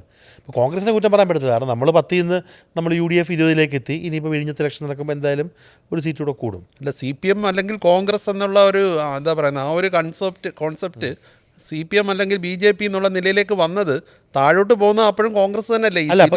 അതുകൊണ്ട് ഇപ്പം നമ്മൾ മെച്ചപ്പെടുത്തിയത് കൊണ്ടും ഈ ത്രിതല പഞ്ചായത്ത് ഇലക്ഷനിൽ കേരളത്തിൽ മുഴുവൻ ഒരു പെർഫോമൻസ് ഉള്ളതുകൊണ്ടും BJPക്ക് ഒരു ബദൽ നാഷണലിയും കേരളത്തിലും കോൺഗ്രസ് ആണെന്നുള്ളൊരു ബോധ്യം ജനങ്ങൾക്കുണ്ടായി. എനിക്ക് ഇലക്ഷൻ്റെ പോസിറ്റീവ് എന്താണെന്ന് ചോദിച്ചാൽ, ഇവിടെ CPM-കാർ പറയും BJPക്ക് ബദൽ അവരാണെന്നുള്ളത്. ഇപ്പോൾ BJPക്കുള്ള ബദൽ ഇന്ത്യൻ നാഷണൽ കോൺഗ്രസ് UDF മാത്രമാണെന്ന് ഒരു പൊളിറ്റിക്കൽ വിക്ടറിയാണിത്. ഇപ്പോൾ തിരുവനന്തപുരം കോർപ്പറേഷൻ പോയെങ്കിലും മൊത്തം കോർപ്പറേഷനുകളിൽ ഒരെണ്ണം മാത്രമേ ഇനി കിട്ടുന്നുണ്ടെങ്കിലും ഈ CPM കഴിഞ്ഞ 10 വർഷമായിട്ട് ഇവിടെ ഭരിക്കുകയാണ്. ആ ഒരു ആൻറ്റി ഇൻകംബൻസി ഉണ്ടെങ്കിലും ഇത്രയും അവർക്ക് ആ നിലയ്ക്ക് നോക്കിയാൽ വലിയൊരു പതനം ഉണ്ടായിട്ടുണ്ടോ? ഉണ്ടായിട്ടുണ്ട്. കാരണം അവരുടെ നിങ്ങൾ നോക്കൂ, ഈ ഡീലിമിറ്റേഷൻ നടത്തിയത് ഇവരെ വിജയിപ്പിക്കാൻ വേണ്ടിയല്ലേ. 100 വാർഡ് 101 വാർഡാക്കാൻ വേണ്ടി എല്ലാ വാർഡുകളും വെട്ടിക്കുറച്ചില്ലേ. പിന്നെ ഇവർ BJP സഹായിക്കാൻ ചെയ്ത ചില കാര്യങ്ങൾ, നമ്മൾ ഏറ്റവും കൂടുതൽ ജനസംഖ്യയുള്ള തീരദേശ മൈനോറിറ്റി മേഖലകൾ എന്തിനാണ് വെട്ടിക്കുറച്ചത്? 2 വാർഡുണ്ടായിരുന്ന ഭീമാപ്പള്ളി ഒറ്റ വാർഡാക്കി 17,000 വോട്ട്, പൂന്തുറ വാർഡ് 13,000 വോട്ട്, വിഴിഞ്ഞം, വേളാറ്, പോർട്ട്, ഹാർബർ 10,000 വോട്ട് വെച്ച്, വെട്ടുകാട് 12,000 വോട്ട്, വലിയതുറ 13,000 വോട്ട്. അപ്പോൾ തീരദേശത്ത് കോൺഗ്രസിൻ്റെ സീറ്റുകൾ കുറയ്ക്കാൻ വേണ്ടി, അല്ലെങ്കിൽ പുത്തമ്പള്ളി അടക്കം ഭീമാപ്പള്ളിയുള്ള പ്രദേശങ്ങളിൽ കോൺഗ്രസ് UDF ജയിക്കാതിരിക്കാൻ വേണ്ടി അവിടെ സീറ്റുകളുടെ എണ്ണം കുറച്ചു. നിങ്ങളതൊന്ന് എക്സ്പ്ലെയിൻ ചെയ്യൂ. നമ്മൾ പ്രകടനപത്രികയിൽ നമ്മൾ പറഞ്ഞിരുന്നൊരു കാര്യമാണ്, UDF അധികാരത്തിൽ വരികയാണെങ്കിൽ കോർപ്പറേഷനിൽ ഈ ജനസംഖ്യാപരമായി ഈ ഏറ്റക്കുറച്ചിലുണ്ടായ വാർഡുകളെ പ്രത്യേകമായി സഹായിക്കുമെന്ന് പറഞ്ഞു. നിങ്ങളത് പാങ്ങപ്പാറ എന്നൊരു പുതിയ വാർഡ് വന്നു, 3000 വോട്ടർമാരാണ് ഉള്ളത്. ആ ശ്രീകാര്യത്തിനും നമ്മുടെ ഇതിനും ഇടയ്ക്കുള്ളത്. അവിടെ 2000 വോട്ട് മത്സരിച്ചു, ഒരു സ്ഥാനാർത്ഥിക്ക് 600 വോട്ട് കിട്ടി, ബാക്കി 2 പേർക്ക് 500. പാങ്ങപ്പാറ 3000 വോട്ടർമാർ, ഭീമാപ്പള്ളി 17,000 വോട്ടർമാർ. ഇതാരെ സഹായിക്കാൻ വേണ്ടി ചെയ്തതാണ്? ഇതാര് ചെയ്തതാണ്? പക്ഷേ റിസൾട്ട് വരുമ്പോൾ അതൊന്നും ഗുണം ചെയ്തോ? ഞാൻ പറഞ്ഞില്ലേ, ഭീമാപ്പള്ളി ഇപ്പോൾ സാധാരണ ഉള്ളവർ ഭീമാപ്പള്ളി 2 വാർഡായിരുന്നെങ്കിൽ 2 UDF ജയിച്ചേനെ. ഇപ്പോൾ ഈ പണ്ട് കണ്ണാന്തുറ ഉണ്ടായിരുന്നു, വലിയതുറ ഉണ്ടായിരുന്നു, വെട്ടുകാട് ഉണ്ടായിരുന്നു, ഇപ്പോൾ എല്ലാം കൂടെ മിക്സ് ചെയ്ത് 2 വാർഡായി. അപ്പോൾ സീറ്റുകൾ സത്യം പറഞ്ഞാൽ കുറഞ്ഞത് UDFൻ്റെ കുറയണം എന്നുള്ള ആഗ്രഹത്തിൽ ചെയ്തതാണ്. ഞാൻ രാഷ്ട്രീയമല്ല, അതിനുള്ളൂ ഒരു ജനാധിപത്യ പ്രക്രിയയിൽ ഉള്ള റെപ്രസെൻറ്റേഷൻ്റെ പ്രശ്നമില്ലേ. നാളെ ഏറ്റവും കൂടുതൽ കടൽ കയറുന്ന സ്ഥലമാണ് ഈ തീരദേശ മേഖലയൊക്കെ. അവിടെ ഉള്ള കൗൺസിലർക്ക് ഒരേ ഫണ്ട്, 3000 വോട്ടുള്ള പാങ്ങപ്പാറയിലെ കൗൺസിലർക്ക് ഒരേ ഫണ്ട്. അതെങ്ങനെ അവർ ഡിസ്പ്രപ്പോർഷൻ അവർ ക്ലിയർ ചെയ്യും? ഇപ്പോൾ താങ്കൾ നേരത്തെ പറഞ്ഞു ഇത് നിരാശയല്ല, എൻ്റെ കൂടി തീരുമാനമാണെന്ന്. പക്ഷേ താങ്കൾ ഇപ്പം നിയമസഭാ തെരഞ്ഞെടുപ്പ് പടിവാതിൽക്കലെത്തിയിരിക്കുകയാണ്. താങ്കൾ അരുവിക്കരയിൽ അല്ലെങ്കിൽ വട്ടിയൂർക്കാവിലോ അല്ലെങ്കിൽ തിരുവനന്തപുരം സെൻറ്ററിലോ എവിടെയാണെങ്കിലും ഒരിക്കൽ കൂടി മത്സരിക്കാൻ എല്ലാ യോഗ്യതയുമുള്ള, നിയമസഭയിൽ നല്ല രീതിയിൽ MLA എന്നുള്ള നിലയിൽ ശോഭിച്ച ഒരു വ്യക്തി കൂടിയാണ്. അതുകൊണ്ടാണ് അതൊരു താഴോട്ടുള്ള ചാട്ടമായില്ലേ എന്ന് ഞാൻ വീണ്ടും ചോദിച്ചു. എന്നോട് പാർട്ടി, ഞാൻ ബോംബെ ഇരുന്നപ്പോൾ എന്നോട് വന്ന് മത്സരിക്കാൻ പറഞ്ഞു. ഞാൻ 3 തവണ നിയമസഭ മത്സരിച്ചു, 2 തവണ വിജയിച്ചു, 1 തവണ ചെറിയ മാർജിനിൽ തോറ്റു. ഞാനോട് എടുത്തൊരു തീരുമാനം, പാർട്ടി എന്നോട് കവടിയാർ മത്സരിക്കാൻ പറഞ്ഞു, ഒരു മുഖമായി നിൽക്കാൻ പറഞ്ഞു. അത് ഞാൻ അനുസരിച്ചു. അൾട്ടിമേറ്റ്ലി എന്നോട് ചോദിക്കുകയാണെങ്കിൽ ഞാനത് ഫിലോസഫിക്കലായിട്ട് ഒരു പക്ഷേ അച്ഛനൊക്കെ പറഞ്ഞതായിരിക്കും, ഈ പൊളിറ്റിക്സ് എന്ന് വെച്ചാൽ ഒരു കമ്മിറ്റ്മെൻറ്റാണ്. അതൊരു ഐഡിയോളജിക്കൽ കമ്മിറ്റ്മെൻറ്റും ഒരു സോഷ്യൽ കമ്മിറ്റ്മെൻറ്റും. പാർലമെൻ്ററി അത് ഞാൻ പറഞ്ഞില്ലേ, ഈ പല ആളുകളെ കാണുന്ന പോലെ എന്നെ കാണരുത്. എനിക്ക് അത് ഏത് കസേരയായിരിക്കും, ഈ കസേര വേറെ കസേര, ഞാൻ ഓക്കെ വിത്ത് ദാറ്റ്. പാർട്ടി പറയുന്ന പോലെ കാര്യങ്ങൾ ചെയ്തു. മറ്റു ചിലർ പറയുന്നത്, വിമർശകർ പറയുന്നത് താങ്കളെ നിയമസഭാ തെരഞ്ഞെടുപ്പിൽ വെട്ടാൻ വേണ്ടിയാണ് കോർപ്പറേഷനിലേക്ക് ഒതുക്കിയതെന്നാണ്. ഞാനതൊന്നും വിശ്വസിക്കുന്നത്. ഞാനോടൊരു തീരുമാനം എടുക്കുമ്പോൾ എങ്ങനെ അത് വെട്ടാൻ പോകുന്നത്? താങ്കൾ ഞാൻ പക്ഷേ ഞാനതിനൊരു കാര്യം ഞാൻ പറയാം, അതൊരു ധൈര്യം ഞാൻ കാണിച്ചു. പല ആളുകളോടും പറഞ്ഞിട്ടും അത് ചെയ്യണം എന്നുള്ളൊരു ധൈര്യം എനിക്ക് വന്നത് എൻ്റെ പാർട്ടി ബോധ്യം കാരണമാണ്, പാർട്ടിയുള്ള വിശ്വാസം കാരണമാണ്. അങ്ങനെ പറയുമ്പോൾ ഒരു കാര്യം എനിക്ക് ഉറപ്പുണ്ട്, എന്താ പറയുക, ആദ്യം പ്രഖ്യാപിച്ചത് 20 കാൻഡിഡേറ്റ്സാണ്. അപ്പം ഞാനടക്കമുള്ള പേരുകൾ വന്നപ്പം അത് കോൺഗ്രസ്സിന് വലിയൊരു വിശ്വാസം നൽകി. ഇപ്പോൾ അനിൽ അക്കരെ മത്സരിക്കുന്നു അടാട്ടിൽ, MLA മാത്രമേ ആവൂ എന്ന് വാശി പിടിച്ചത് യൂത്ത് കോൺഗ്രസ്സുകാർ ജില്ലയിലും ബ്ലോക്കിലും മത്സരിച്ചു. എനിക്ക് ഏറ്റവും സന്തോഷം തോന്നിയ ഒരാൾ എന്നെ എറണാകുളത്ത് നിന്ന് വിളിച്ചു പറഞ്ഞു, ബ്ലോക്ക് പഞ്ചായത്ത് പ്രസിഡൻ്റ് ആയിരുന്ന ആൾ LDF ജയിക്കുന്ന വാർഡിൽ പോയി തിരിച്ച് മത്സരിക്കുകയാണ്. അപ്പം നമ്മളൊക്കെ ആത്യന്തികമായി അറിയപ്പെടുന്നത് നമ്മളുടെ ഓരോ നിലപാടുകളുടെയോ പ്രവർത്തികളുടെ പേരിലായിരിക്കും. ഇപ്പോൾ നാളെയൊക്കെ എൻ്റെ ഒരു കാലം കഴിയുമ്പം, പണ്ട് 2025 ശബരിനാഥൻ റിസ്ക് എടുത്ത് വാടി മത്സരിച്ചു, അത് കാരണം ഒത്തിരി സീറ്റ് കിട്ടി, പിന്നെ ഭരണത്തിൽ വരാൻ ഒരു കാരണമായെന്ന് പറയുന്നത്. ഇപ്പോൾ കവടിയാറി താങ്കൾ മത്സരിച്ചുകൊണ്ട് ഒരു പക്ഷേ 4 മാസം കഴിയുമ്പം നിയമസഭയിലേക്ക് മാറിപ്പോകുന്നുള്ളൊരു തോന്നൽ ചില വോട്ടർമാരുടെങ്കിലും ഉണ്ടായിട്ടുണ്ട്. അത് ഭയങ്കരമായിട്ടവർ പ്രചരിപ്പിച്ചു. അവർ ഭയങ്കരമായിട്ട് BJPയും CPM മത്സരിച്ച് അവിടെ പ്രചരിപ്പിച്ചത് ഈ കാര്യമാണ്. അത് ഇച്ചിരി വോട്ട്, അത് ഞാൻ കുറ്റം പറയത്തില്ല, കാരണം അങ്ങനെ ഒരു പ്രചരണം 2 സൈഡിൽ നിന്നും ഉണ്ടായി നടത്തുമ്പം. കാരണം എന്നെ അറിയാവുന്ന ആളുകൾ, എന്നോട് ബന്ധമുള്ള ആളുകൾ, പേഴ്സണൽ ബന്ധമുള്ള ആളുകൾ, അവരുടെയൊക്കെ വോട്ട് വന്നിട്ടുണ്ട്. പക്ഷേ ഈ കാര്യങ്ങൾ അവർ ഭയങ്കരമായിട്ട്, പിന്നെ അവർ ഇപ്പം എൻ്റെ ഒരു സ്റ്റൈല് ഞാൻ പറഞ്ഞു, ഞാൻ അരുവിക്കര MLA ആയിരുന്നപ്പോഴും ഇപ്പോൾ റോട്ടാറിങ് ഉണ്ടെങ്കിൽ രാവിലെ പോകുന്ന ഒരാളാണ് ഞാൻ, വളരെ ഗ്രൗണ്ടിലുള്ള ആളാണ്. നമ്മളറിയാത്ത ആളുകൾക്കിടയിൽ അവർ ഭയങ്കര കാണാൻ പറ്റത്തില്ല. ചിലത് അടിച്ചിറക്കിയത്, ഞാൻ താമസിക്കുന്നത് എറണാകുളത്താണ്, ഞാനാണെങ്കിൽ കവടിയാർ വാർഡ് KPCയുടെ ഓപ്പോസിറ്റ് വരെയുണ്ട്, എൻ്റെ വീട്ടിൽ നിന്ന് 100 മീറ്ററേ ഉള്ളൂ, എൻ്റെ വാർഡ് തൊട്ടപ്പുറത്തുള്ള വാർഡാണ്. അപ്പോൾ അറിയാത്ത ആൾക്കാരോട്, പുള്ളിക്കാരൻ എറണാകുളത്താണ് താമസം, അവിടെയൊക്കെയാണ് ചാർജ്, ഇവിടെ ഒന്നും വരത്തില്ല. അപ്പം ഞാൻ അതൊക്കെ ഇലക്ഷൻ പറയുന്നതാണ്. പക്ഷേ പക്ഷേ നിയമസഭാ തെരഞ്ഞെടുപ്പ് പടിവാതിക്കലാണ് ആരൊക്കെ മത്സരിക്കണമെന്ന് തീരുമാനിക്കേണ്ടത് പാർട്ടിയുമാണ്. പക്ഷേ പാർട്ടി പറയുന്ന കാര്യങ്ങൾ അനുസരിക്കുന്ന ഒരു നേതാവാണ് താങ്കൾ. അന്നേരം പാർട്ടി ഇനിയും മത്സരിക്കണമെന്ന് പറഞ്ഞാലോ? അല്ല, പാർട്ടിയുടെ തീരുമാനങ്ങളല്ല, ഞാൻ പറഞ്ഞല്ലോ. പാർട്ടിക്ക് പക്ഷേ കൃത്യമായിട്ടുള്ള പ്ലാനുകൾ ഈ നിയമസഭാ ഇലക്ഷനെക്കുറിച്ച് ഉണ്ട്. അത് പാർട്ടിക്ക് ജയിക്കാനുള്ള എല്ലാ സാഹചര്യങ്ങളും ഉണ്ട്. സ്ഥിരം പാറ്റേണിൽ നിന്ന് മാറി പാർട്ടി കൃത്യമായിട്ട് പൊയ്ക്കൊണ്ടിരിക്കുന്നൊരു സമയമാണ്. അതിപ്പം ഞാനുണ്ടെങ്കിലും ഇല്ലെങ്കിലും ഒക്കെ നിയമസഭ ഞാനില്ലെങ്കിൽ പ്രളയം എന്നുള്ള ഒരു വിശ്വാസമൊന്നും എനിക്കൊന്നുമില്ല. ഇവിടെ കൃത്യമായിട്ട് പക്ഷേ വിജയിപ്പിക്കാനുള്ള ഉത്തരവാദിത്വം പാർട്ടി കൂടെ ഉണ്ട്. അതിൽ എന്നെക്കുറിച്ച് പലരും പറഞ്ഞിരുന്ന ഒരു വിമർശനം ഞാൻ ഉൾക്കൊള്ളുന്നത് ഞാൻ ഈ ഒതുങ്ങിക്കൂടി നിൽക്കുന്ന ഒരാളാണെന്നുള്ളതാണ്. ഇടിച്ചു കയറുന്നില്ല. എന്നോട് എനിക്കറിയാം. ഈ തിരുവനന്തപുരത്തെ പല മാധ്യമ ഫോട്ടോഗ്രാഫേഴ്സും പറയും, ഈ തിരുവനന്തപുരത്ത് പാർട്ടി പരിപാടി നടക്കുമ്പോഴത്തേക്കും എല്ലാവരും ഈ ഫോട്ടോഗ്രാഫർ കേരളോദിയൊക്കെ വരുമ്പോഴത്തേക്ക് എല്ലാവർക്കും അറിയാമല്ലോ. അപ്പോൾ ഇടി കൂടും. ആ ഇടി കൂടുമ്പോൾ പുറകെ പോകുന്ന ഒരാളാണ് ഞാൻ. ഇവിടുത്തെ രാഷ്ട്രീയത്തെ കാലാവസ്ഥയ്ക്ക് പറ്റിയതാണോ? അല്ല, പക്ഷേ എനിക്കിപ്പോൾ ഉണ്ടല്ലോ, എൻ്റെ ഈ കോർപ്പറേഷൻ ഇലക്ഷനിൽ ഞാനിവിടെ ലീഡർഷിപ്പ് നിന്ന് മത്സരിക്കുമ്പം എന്നെപ്പോലത്തെ ആളുകൾ ഇടിച്ചു നിൽക്കാത്തൊരു ന്യൂനത പാർട്ടിക്കുണ്ടെന്ന് എനിക്ക് മനസ്സിലായി. ഞാനെന്തായാലും ഫോട്ടോയ്ക്ക് ഇടിച്ചു നിൽക്കത്തില്ല. പക്ഷേ തിരുവനന്തപുരത്തെ പാർട്ടി കാര്യങ്ങളിൽ അല്ലെങ്കിൽ ഇവിടുത്തെ പാർട്ടി കാര്യങ്ങളിൽ KP ജനറൽ സെക്രട്ടറിയാണ് അഭിപ്രായങ്ങൾ പറഞ്ഞത് തന്നെ മുന്നോട്ട് പോകണം എന്നുള്ള അഭിപ്രായമാണ്. അല്ലാതെ നമ്മൾ മടിച്ച് നിന്ന് എനിക്കൊരു അധികാരം ഉണ്ടായിരുന്നപ്പോൾ എന്തുകൊണ്ടത് പറഞ്ഞില്ല എന്നായിരുന്നു നാളെ ചോദിക്കല്. അതെനിക്കൊരു കഴിഞ്ഞ 2-3 വർഷം പതുങ്ങി നിന്നതിന് ഒരു പ്രായശ്ചിത്തമായി. ഫോട്ടോയിൽ ഇടിച്ചു നിൽക്കത്തില്ല, പക്ഷേ പാർട്ടി കാര്യങ്ങൾ ശക്തമായിട്ട് ഇടിച്ചു നിൽക്കാനുള്ള തീരുമാനം തന്നെയാണ് എനിക്കുള്ളത്. ഇടയ്ക്കെന്ന് ചോദിച്ചോട്ടെ, ഈ തെരഞ്ഞെടുപ്പിൽ ഞാൻ മനസ്സിലാക്കിയിടത്തോളം ശ്രീ ശശി തരൂർ താങ്കൾക്ക് വേണ്ടി വീടുകൾ കയറി ഇറങ്ങാൻ ഒരു ദിവസം ഉണ്ടായിരുന്നെന്ന് തോന്നുന്നു. ഉണ്ടായിരുന്നു. അദ്ദേഹം വന്ന് അവിടെ നമ്മുടെ ട്രിവാൻഡ്രം ബിഷപ്പ് ഹൗസും നമ്മുടെ ലത്തീൻ ട്രിവാൻഡ്രം ചേർച്ചും കവടിയാർ വാർഡാണ്. അപ്പോൾ അവിടെ അദ്ദേഹം രാവിലെ ഒന്ന് പള്ളിയിൽ വന്നായിരുന്നു. പിന്നെ ചില വാർഡുകളിലൂടെ കയറി. താങ്കൾ നേരത്തെ ശശി തരൂർ നേരത്തെ അല്ല ഇപ്പോഴും നല്ല ബന്ധം പുലർത്തുന്ന നേതാവാണ്, നല്ല അടുപ്പമുള്ള വ്യക്തിയാണ്. പക്ഷേ ഈ ശശി തരൂർ അടുത്തിടെയായിട്ട് എടുക്കുന്ന ചില നിലപാടുകൾ കോൺഗ്രസിനെ വല്ലാതെ വിഷമത്തിലെത്തിക്കുന്നില്ലേ? എന്നാ മതി, ശശി തരൂർ എന്ന MP-ക്ക് സ്വതന്ത്രമായിട്ട് നിലപാടുകളെടുക്കാം, കാര്യങ്ങൾ പറയാം. ശശി തരൂർ എന്ന വർക്കിംഗ് കമ്മിറ്റി മെമ്പറിനും ശശി തരൂർ എന്ന AICC അധ്യക്ഷനായിട്ട് മത്സരിച്ച വ്യക്തിക്കും പാർട്ടി ചട്ടക്കൂടി നിൽക്കണം എന്നുള്ള അഭിപ്രായക്കാരനാണ് ഞാൻ. നിങ്ങളൊരു കാര്യം മനസ്സിലാക്കിയിട്ടുണ്ടോ? അത് അദ്ദേഹത്തിനോട് എനിക്ക് ഞാൻ പറയാനുള്ളത്, ശശി തരൂരിൻ്റെ നോൺ പൊളിറ്റിക്കൽ പല കാര്യങ്ങൾ നിലപാടിനാണ് പൊതുസമൂഹം കൈയടിക്കുന്നത്. ഇപ്പോൾ ഇടയ്ക്ക് ഈ ഫാമിലി പൊളിറ്റിക്സ് എന്ന് പറഞ്ഞാൽ കോൺഗ്രസിനെതിരെ പറഞ്ഞതോ അല്ലെങ്കിൽ ചില കാര്യങ്ങളിൽ പറഞ്ഞ കാര്യങ്ങളും ജനം കൈയടിക്കുന്നില്ല.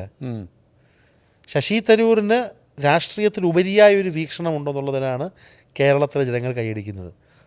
ഈ രാഷ്ട്രീയത്തിനകത്ത് അതേ ഒരു ക്ലാരിറ്റിയിൽ കുറവ് പറയുന്ന കാര്യങ്ങളിൽ ജനം കൈയടിക്കുന്നില്ല. പക്ഷെ ജനങ്ങൾക്ക് അങ്ങനെ ഒരു വീക്ഷണം ഉണ്ടെങ്കിൽ ശശി തരൂരിനെ വേണ്ട വിധത്തിൽ പ്രയോജനപ്പെടുത്തുന്നതിൽ കോൺഗ്രസ് അല്ലേ പരാജയപ്പെട്ടു? അല്ലെ കോൺഗ്രസ് നേതൃത്വം? തീർച്ചയായിട്ടും അദ്ദേഹത്തെ പ്രയോജനപ്പെടുത്തണം എന്നുള്ള അഭിപ്രായക്കാരനാണ് ഞാൻ. കാരണം ഇവിടെ സാധാരണ രാഷ്ട്രീയക്കാർക്ക് സമ്മതിക്കാൻ കഴിയാത്ത, അവർ വോട്ട് ചെയ്യില്ല എന്നുള്ളതല്ല, ഒരു വിഭാഗമായിട്ട് സമ്മതിക്കാൻ കഴിയുന്ന ആൾ ഡോക്ടർ തരൂരാണ്.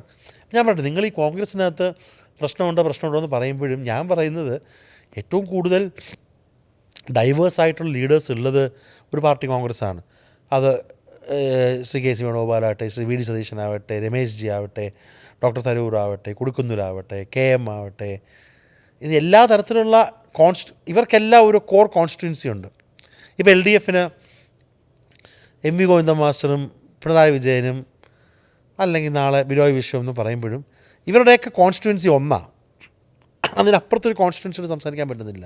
അല്ലെങ്കിൽ വ്യത്യസ്ത കോൺസ്റ്റിറ്റ്യുവൻസിയിൽ വ്യത്യസ്ത സ്വരമുള്ളതുകൊണ്ട് എല്ലാവർക്കും മുഖ്യമന്ത്രി ആവണമെന്നുള്ളൊരു മോഹമുണ്ട്. ഇല്ല, അതൊക്കെ ആരാന്നുള്ള പാർട്ടി തീരുമാനിക്കും. പക്ഷേ ഞാൻ പറയുന്നത് ഈ വ്യത്യസ്ത കോൺസ്റ്റിറ്റ്യുവൻസിയെ അഡ്രസ്സ് ചെയ്യാൻ, ചെറുപ്പക്കാരെ അഡ്രസ്സ് ചെയ്യാൻ, ആ ദിശയിൽ രാഷ്ട്രീയമില്ലാത്ത ആളുകളെ അഡ്രസ്സ് ചെയ്യാൻ നിങ്ങൾ തരൂർ സാറിനെ ഉപയോഗിക്കൂ. കൃത്യമായിട്ടുള്ള നാളത്തെ കാര്യങ്ങൾ അല്ലെങ്കിൽ സെൻട്രൽ രാഷ്ട്രീയം പറയാൻ, BJP വിരുദ്ധ രാഷ്ട്രീയം പറയാൻ നിങ്ങൾ, അല്ലെങ്കിൽ ഡൽഹിയിലെ കാര്യങ്ങൾ പറയാൻ ശ്രീ KC വേണുഗോപാലിനെ ഉപയോഗിക്കും. തരൂരിനെ പാർട്ടി കൈവിടരുതെന്നാണോ താങ്കളുടെ അഭിപ്രായം? അല്ല, ആരെയും പാർട്ടി കൈവിടുന്ന അഭിപ്രായക്കാരൻ അദ്ദേഹം ഞാൻ എവിടെയാണ് കൈവിടുന്നത്? അദ്ദേഹം കോൺഗ്രസ് വർക്കിംഗ് കമ്മിറ്റി അംഗമാണ്. ഞാനിവിടെ ഏത് വഴിക്ക് പോയാലും ഞങ്ങൾക്കൊന്നുമില്ല എന്നുള്ളൊരു ലൈൻ കോൺഗ്രസ് നേതൃത്വം സ്വീകരിച്ച പോലെ തോന്നുന്നുണ്ട്. ഇല്ല, ഇപ്പോൾ ഞാൻ പറയട്ടെ, ഇന്നലെ നമ്മുടെ തൊഴിലുറപ്പ് ബില്ലിൽ സംസാരിച്ച 2 ആൾക്കാരാണ്, പ്രിയങ്ക ഗാന്ധി, ഡോക്ടർ തരൂരും. വളരെ ഇഫക്റ്റീവായിട്ട് സംസാരിച്ചു. അപ്പം ഡോക്ടർ തരൂരിനെ ഉപയോഗിക്കേണ്ട രീതിയിൽ ഉപയോഗിക്കേണ്ടതുണ്ട്. പക്ഷെ അതേസമയം താനൊരു വർക്കിംഗ് കമ്മിറ്റി അംഗമാണ് എന്നുള്ള ബോധ്യം, AICC അധ്യക്ഷൻ ആയി മത്സരിച്ച ഒരാളാണെന്നുള്ള ബോധ്യം ഡോക്ടർ തരൂരിനും വേണം. പണ്ട് നോക്കിക്കഴിഞ്ഞാൽ കോൺഗ്രസിലെ യങ് ടർക്സ്, ഇപ്പോൾ വയലാർ രവി, AK ആൻ്റണി, VM സുധീരൻ, ഉമ്മൻചാണ്ടി തൊട്ട് താങ്കളുടെ പിതാവ് ആദരണീയനായ ശ്രീ G കാർത്തികൻ വരെ, അവരൊക്കെ ഈ അന്നത്തെ ഈ തിളയ്ക്കുന്ന യൗവനത്തിൻ്റെ പ്രതിനിധികളായിരുന്നു. നേതൃത്വത്തിൽ വലിയ മാറ്റം വേണം, യുവതലമുറയ്ക്ക് അവസരം വേണം എന്നൊക്കെ വാദിച്ചിരുന്നു. പക്ഷേ ഇന്ന് അത്തരം ശബ്ദങ്ങളുണ്ടോ? അല്ല, ഫസ്റ്റ് ഇന്നും നേതാക്കൾ, ഈ ഞാൻ തലമുറ വ്യത്യാസത്തെ പറയുന്നില്ല, കണ്ടിന്യൂറ്റി വിത്ത് ചേഞ്ചാണ്, പക്ഷേ എങ്കിലും പലരും ഇപ്പോഴും മത്സരിക്കാനായിട്ട് ഇടിച്ച് നിൽക്കുകയല്ലേ? ഞാൻ പറയട്ടെ, അത് ഈ കാലഘട്ടവും മാറി. ഇപ്പോൾ 70കളിലെ പഴയ, ഇപ്പം നമ്മൾ സിനിമ എടുത്തു നോക്കൂ, അല്ലെങ്കിൽ സാഹിത്യം എടുത്തു നോക്കൂ, പഴയ ഇപ്പം എന്താ അസ്തിത്വ വിഷയമോ അല്ലെങ്കിൽ പഴയ ജോൺ അബ്രഹാമിൻ്റെ അഗ്രഹാരത്തിലെ കഴുതയോ ആ ഒരു കാലമോ 70s തിളയ്ക്കുന്ന 70കളോ 80കളോ ഒന്നുമല്ല. ഇന്നത്തെ കാലം മാറി. പക്ഷേ എനിക്ക് തോന്നുന്നു ആ കാലം മാറുന്നതനുസരിച്ച് യുവാക്കൾക്ക് നല്ലൊരു സ്പേസ് കോൺഗ്രസ് പാർട്ടി നൽകുന്നുണ്ട്. ഞാൻ പറഞ്ഞ ജില്ലാ പഞ്ചായത്ത് അടക്കം ബ്ലോക്ക് ഇതല്ല. പക്ഷേ ഈ കോൺഗ്രസിനെ കുറിച്ച് പറയുന്ന ഒരു കാര്യം കറക്റ്റാണ്. ഇപ്പം രാജേഷേട്ടൻ എന്നോട് ചോദിക്കുന്ന പല ചോദ്യങ്ങൾ, അല്ലെങ്കിൽ സോഷ്യൽ മീഡിയ എനിക്കെതിരെ ചോദിക്കുന്ന ആളുകൾ, അയ്യോ ഇനി ഇവിടെ മത്സരിച്ചുകൊണ്ട് നിയമസഭ മത്സരിക്കാൻ പറ്റത്തില്ലേ? ഈ മത്സരിക്കുക എന്നുള്ളതല്ല ഒരു രാഷ്ട്രീയ പ്രവർത്തകൻ്റെ. പക്ഷേ താങ്കളുടെ വ്യൂ ആണത്. അത് ആൾക്കാർ ഇവിടെ മത്സരിക്കേണ്ടേ അവിടെ മത്സരിക്കേണ്ടേ? ഒരു രാഷ്ട്രീയ പ്രവർത്തകൻ എന്ന് വെച്ചാൽ ഒരു എപ്പോഴും ഒരു മത്സരിച്ചൊരു സീറ്റ് വേണം എന്നുള്ളതല്ല പൊളിറ്റിക്കൽ. ശരിയാണ്, താങ്കളുടെ കാഴ്ചപ്പാടിനോട് 100% യോജിക്കുന്നു. പക്ഷേ പല നേതാക്കൾക്കും അവരുടെ ഒരു മണ്ഡലത്തെ നറിഷ് ചെയ്യാനാണ് അവർ നോക്കുന്നത്. അടുത്ത തവണ എനിക്കൊരു സീറ്റ് കിട്ടണം, എനിക്ക് ജയിക്കണം, ആ തോന്നൽ ഒരു തലമുറ മാറിയിട്ടും പഴയ തലമുറ ഇപ്പോഴും ആ സീറ്റുകൾക്ക് വേണ്ടി നോക്കുന്നു. കോൺഗ്രസിൽ മറുഭാഗത്ത് CPM എത്രയോ യുവാക്കളെ മുന്നോട്ട് കൊണ്ടുവന്നു. അല്ല, അത് CPMൻ്റെ അവർക്ക് എന്തൊക്കെ പ്രശ്നമുണ്ടെങ്കിലും അവരെടുക്കുന്ന ചില നിലപാടുകൾ, അതിപ്പോൾ ടേമായിട്ട് ഞാൻ പറയുകയല്ല. ഇപ്പം DYFIയിലുള്ള ഒരാൾ DYFI കഴിഞ്ഞ് അദ്ദേഹം ലോക്കൽ കമ്മിറ്റി സെക്രട്ടറി ആവുന്നു, പിന്നെ ഏരിയ സെക്രട്ടറി ആവുന്നു, പിന്നെ MLA ആവുന്നു, പിന്നെ തിരിച്ച് ജില്ലാ കമ്മിറ്റി മെമ്പറാവുന്നു. അപ്പോൾ അവരുടെ കരിയർ പ്ലാനിൽ പാർട്ടി ഉത്തരവാദിത്വമുണ്ട്, പാർലമെൻ്ററി ഉത്തരവാദിത്വമുണ്ട്. നിർഭാഗ്യവശാൽ യൂത്ത് കോൺഗ്രസ് ആയാലും KSU ആയാലും അവരുടെ കരിയർ പ്ലാനിൽ ഈ പാർട്ടി ഉത്തരവാദിത്വം ഒരു ഭൂഷണവും പാർലമെൻ്ററി ഉത്തരവാദിത്വവുമാണ്. അത് ആ ഒരു കൾച്ചർ മാറ്റം ഉണ്ടാവാതെ കോൺഗ്രസ്സിന്, പ്രത്യേകിച്ച് ഈ കോൺഗ്രസും BJPയും CPMും ഒരേപോലുള്ള സമയത്ത് അത് മാറണമെങ്കിൽ ഈ പാർട്ടി മെഷീനറി ഓടിക്കുക എന്നുള്ളത് പ്രധാനമാണ്. ഒരു പ്രധാന, ഞാൻ ഇലക്ഷൻ പ്രത്യേകിച്ച് ഇപ്പം ഞാൻ ഈ സാധാരണ നിയമസഭയിൽ നമ്മുടെ മണ്ഡലം മാത്രമാണ് നോക്കുന്നത്, ലോക്സഭയാകുമ്പോൾ നമ്മൾ മൊത്തത്തിൽ നോക്കും. പക്ഷേ ഈ കോർപ്പറേഷനിൽ 101 വാർഡുകളിൽ അപ്പോൾ എത്രയോ സമയങ്ങളുണ്ട് ഞാൻ രാത്രി ആഗ്രഹിച്ചിട്ടുണ്ട് ഈ പാർട്ടി സംവിധാനം ഇച്ചിരൂടെ ശക്തമായിരിക്കണം. അത് ഞാൻ പറഞ്ഞില്ലേ, പാർട്ടി സംവിധാനം ഒരു കൺട്രോൾ സെൻറ്റർ, അതേത് കമ്പനിയും ഒരു കൺട്രോൾ സെൻറ്റർ ശക്തമായിരിക്കണം. ആ കൺട്രോൾ സെൻറ്റർ ശക്തമാകേണ്ടതും അപ് ടു ഡേറ്റ് ആവേണ്ടതുമാണ് കോൺഗ്രസ് പാർട്ടി. അതിനുള്ള മിടുക്കുള്ള ആൾക്കാർ ഈ പാർട്ടിക്കകത്തുണ്ട്. ഇപ്പം ഞാൻ ആദ്യം സൂചിപ്പിച്ചിരുന്നു, താങ്കൾ കോൺഗ്രസ് യുവനിരയിലെ ഒരു വേറിട്ട ശബ്ദമാണ്. നമുക്കറിയാം കോൺഗ്രസിൻ്റെ അകത്ത് ഒരുപാട് യങ്സ്റ്റേഴ്സ് ഈ സമീപകാലത്ത് കഴിഞ്ഞ ഒരു 5 വർഷം എടുത്തു കഴിഞ്ഞാൽ തന്നെ MLA പദവിയിലേക്കുമൊക്കെ ഇടക്കാല തിരഞ്ഞെടുപ്പിലൂടെ അടക്കം അതിലേക്ക് മുന്നിലേക്ക് വന്നു. പക്ഷേ അവർ വളരെ വൈബ്രൻ്റായിട്ടൊക്കെ വന്നെങ്കിലും പെട്ടെന്ന് പലരെയും നിരാശപ്പെടുത്തുന്ന ജീവിതശൈലിയിലേക്ക് പലരും പോയി. ചിലർക്കൊക്കെ ആണെങ്കിൽ ഭയങ്കര ധാർഷ്ട്യം, വലിയ ജനപിന്തുണയുണ്ടെന്ന് കരുതി വടക്കുന്നൊക്കെ MPമാരൊക്കെ ആയിട്ടുള്ള ആൾക്കാർക്ക് പോലും ഭയങ്കരമായ ധാർഷ്ട്യം, അല്ലെങ്കിൽ ജീവിതശൈലിയിൽ വന്ന പാളിച്ചകൾ, ഇത് പാർട്ടിയെ ഭയങ്കരമായിട്ട് ദോഷം ചെയ്തിട്ടില്ലേ? അത് ഒരു തരത്തിൽ ഞാൻ പറഞ്ഞില്ലേ, നമ്മുടെ ഈ സെലിബ്രിറ്റി സ്റ്റൈല്, അതാരായാലും ഈ സെലിബ്രിറ്റി നമ്മുടെ പ്രവർത്തനത്തിലൂടെ ആവേണ്ടതാണ്. അല്ലാതെ നമ്മൾ സെലിബ്രിറ്റിയായി നടത്തുന്നതിനോട് എനിക്ക് താല്പര്യമില്ലാത്ത ഒരാളാണ് ഞാൻ. കാരണം നമ്മളെയൊക്കെ ഇതാക്കിയെടുക്കുന്നത് പാർട്ടിയാണ്. ഈ പാർട്ടിയിൽ എത്രയോ ആളുകൾക്ക്, അച്ഛനെപ്പോഴും പറയും, നമ്മൾ മുകളിലോട്ട് പോകുമ്പോൾ നമ്മൾ താഴോട്ട് നോക്കണം, അല്ലാതെ മുകളിലോട്ട് നോക്കിക്കൊണ്ടിരിക്കില്ല. പക്ഷേ നമ്മുടെ കുറേ ആളുകൾക്ക്, ഞാൻ പേരെടുത്ത് പറയുകയല്ല, ആരെ ഉദ്ദേശിച്ചും പറയുകയല്ല, പക്ഷേ പെട്ടെന്നേ എനിക്ക് തന്നെ തോന്നാറുണ്ട്, നമ്മളൊരു യൂത്ത് കോൺഗ്രസിന് മീറ്റിങ്ങിൽ പോകുമ്പം ഈ ചന്ദ്രോത്സവം സിനിമയിൽ മോഹൻലാൽ പറയും, തിരിച്ചു വരുമല്ലോ മോഹൻലാൽ, എന്നിട്ട് അദ്ദേഹത്തിൻ്റെ മുറ്റത്ത് ആ വരിക്കാശ്ശേരിയുടെ വീട്ടിലെല്ലാം വലിയ വാഹനങ്ങളാണ്. അപ്പോൾ ഞാൻ ഈ യൂത്ത് കോൺഗ്രസിൻ്റെ മീറ്റിംഗ് പ്രാവശ്യം എനിക്ക് തോന്നുന്നു, നമ്മുടെ കൊല്ലത്തെ പാർട്ടി ഓഫീസ് ആ പാലം ഇറങ്ങി വരുമ്പോൾ വലിയൊരു മുറ്റമല്ലേ ബീച്ചിലോട്ട് പോകുന്നത്. അപ്പോൾ യൂത്ത് കോൺഗ്രസിൻ്റെ ജില്ലാ കമ്മിറ്റി മീറ്റിംഗ് എന്തോ, ഞാനന്ന് യൂത്ത് കോൺഗ്രസ് വൈസ് പ്രസിഡൻ്റാണ്, പോകുമ്പോൾ ഇന്നോവകളുടെ ബഹളമാണ്.